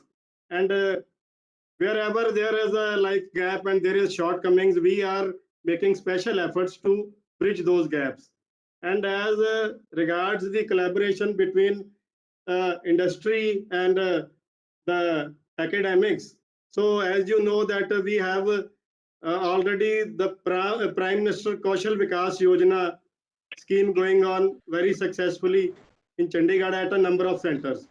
So in that scheme, we are, in addition to the short-term courses, we are also running a course named RPL, that is recognition of prior learning. So wherever the skilled labor is engaged in industries or otherwise who are without any formal education or certificates, we are collaborating with the local, our industrial partners and associations so that to have the resource from them and train them in our institutions. So as far as recently as 15 days back, we had RPL courses for our industry people working in Chandigarh. So that issue is also being taken care of, and we are like working on it aggressively to train and retrain our already engaged manpower in different types of activities. As you know that the scope of work under the Prime Minister Kaushal Vikas Yojana, that is very wide, and it covers under it almost all the activities. So we are aggressively following the implementation of that scheme in Chandigarh. So I hope that will be very helpful and useful for all the stakeholder in the industry sector. So as regards your suggestions in the tourism sector are concerned, I personally very much agree with them and will definitely take note of them and convey them to the concerned quarter in our Chandigarh administration. So that is all from my side. So thank you. In fact, I'm very happy that you have the charge of technical education also, because there is a lot of synergy between industries department and technical education. I have been director of technical education also, UT Chandigarh has some of the best institutes in the diploma ITI sector. So I think you can do. I'll drop in for a cup of coffee one day. Sure, you're welcome. We'll have a chat. Sure, you're welcome. Mr. Vivek Gupta, I have one suggestion I want to make. Sure, sir. As Mr. Vivek Atre has very rightly pointed out, there is a very good cement center in Peck, Punjab Engineering College, Chandigarh. I have seen that center and they are having very good robot welding and cutting machines, CNC machines and all that. But yes, unfortunately, the capacity utilization is not being done. So I would request Shri Jagjit Singh ji that he should arrange some sort of visit of the tractor parts industry and other industry to visit that practice. So many people have not visited that. Make an arrangement so that dissemination of information, what precisely are the machining facilities available in that cement center. वो 150 करोड़ का centre लगाया है, बहुत अच्छी मशीनें हैं, laboratory है, उसका यूटिलाइजेशन नहीं हो रही। विवेक गुप्ता जी, विवेक अत्रे जी ने बहुत बढ़िया पॉइंट आउट किया है। अब इसको इम्प्लीमेंटेशन कराने की जरूरत है। फुल फ्लैज सेंटर बन चुका है वो, और ऐसी बढ़िया मशीन है वेल्डिंग की, कटिंग की, उसकी जो कॉस्ट ऑफ प्रोडक्शन बहुत रिड्यूस कर सकती हैं, प्रोटोटाइप बना सकती हैं। सिर्फ ये है कि उसमें एक मेल मिलाप करना है इंडस्ट्री का और पैक लेबोरेटरी में जो सीमेंट की लेबोरेटरी सेट हुई है। तो जो ये विवेक अत्री जी का धन्यवाद है, ये मैं भूल गया था, ये बड़ा अच्छा इन्होंने पॉइंट आउट किया है। मेरा गुजारिश ये है कि जगजीत सिंह जी के सानिध्य से अगर ये हो जाए, इंडस्ट्री का विजिट हो जाए, तो ये इसका बहुत फायदा मिल सकता है इंडस्ट्री को और पैक। थैंक यू अग्रवाल जी, मैं आपका तहे दिल से धन्यवाद करता हूं कि आपने बहुत अच्छे जो एनलाइटनिंग अपने व्यूज रखे हैं। तो मैं सोचता हूं आपसे मुझे 10-15 दिन में एक बार इंडस्ट्रीज डिपार्टमेंट के रिगार्डिंग जरूर डिस्कशन करनी चाहिए। तो I will really gain out of it. तो ये जो दूसरा आपका, sure you are welcome any time. तो दूसरी जो आपकी प्रपोजल है regarding visit to Simon centre, that I will definitely arrange at the earliest. Sure, thank you sir, thank you very much. Okay, so I would like to conclude this particular session with a bit of a summary of the key points which have come out from the various speakers. This will be just a brief mention about the challenges they have pointed out. So first speaker, Mr. Raju Kapoor, who was there, and he had just pointed out specifically about the waste management, which is initiatives that needs to be taken up, especially in the agricultural processed food sector.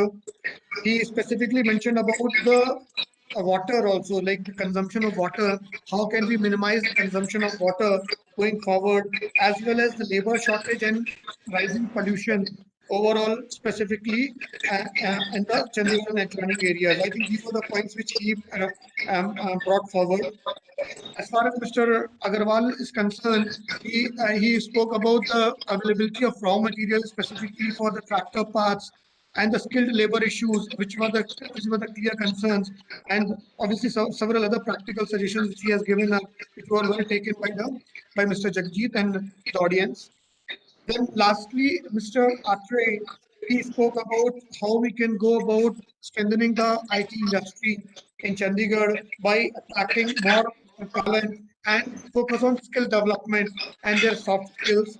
And he also pointed out the close collaboration between industry, academia, and government to be come together in one forum. And specifically on tourism industry, he did mention about how we can bring in, how to improve the electronic presence of Chandigarh on the map, as well as improving the perception of Chandigarh as a compelling tourism destination. Thank you very much, gentlemen, for your valuable insights and the time you have taken up to share these suggestions. And I'm sure Chandigarh administration, Mr. Jagdeep, will certainly be benefited out of this. Thank you very much. Thank you. Thank you, sir. Thank you. Thank you. Thank you, Vivek. Thank you.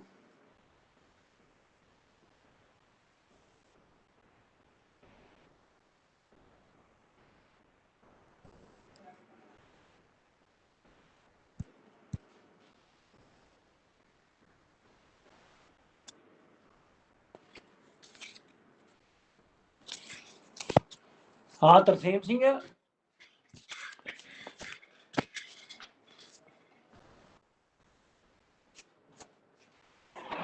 Badal Singh ਕੀ ਕੀਤਾ ਹੋਇਆ ਅੱਜ? Sir मैं entry कर रहा हूँ, मैंने update काफी आगे 2 दिन से भी लाया परसों मैं पूरे करके गया सी अच्छा आज फिर वो 8 घंटे आया हुआ है। अच्छा एंट्री करने वाले सेल कितनी हुई है इसकी? सर मैं एंट्री करती मैं से हाँ देख यार सेल कितनी हुई है टोटल सेल की फिगर दे दे और गुप्ता जी केड़ी मेल आई है कि कहते हॉट गैल्वेनाइज प्रोजेक्ट है केड़ा कोई मेल आई है गुप्ता जी?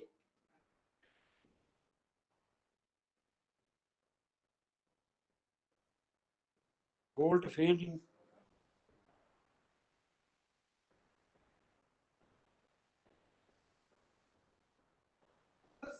करोड़ 15 लाख 87,000 है 7 करोड़ 15 अच्छा ठीक है ठीक है ठीक है एक है ना एक क्वालिटी चा Rajasthan ट्रांसमेट because during deep test we have found copper deposits also on bolt head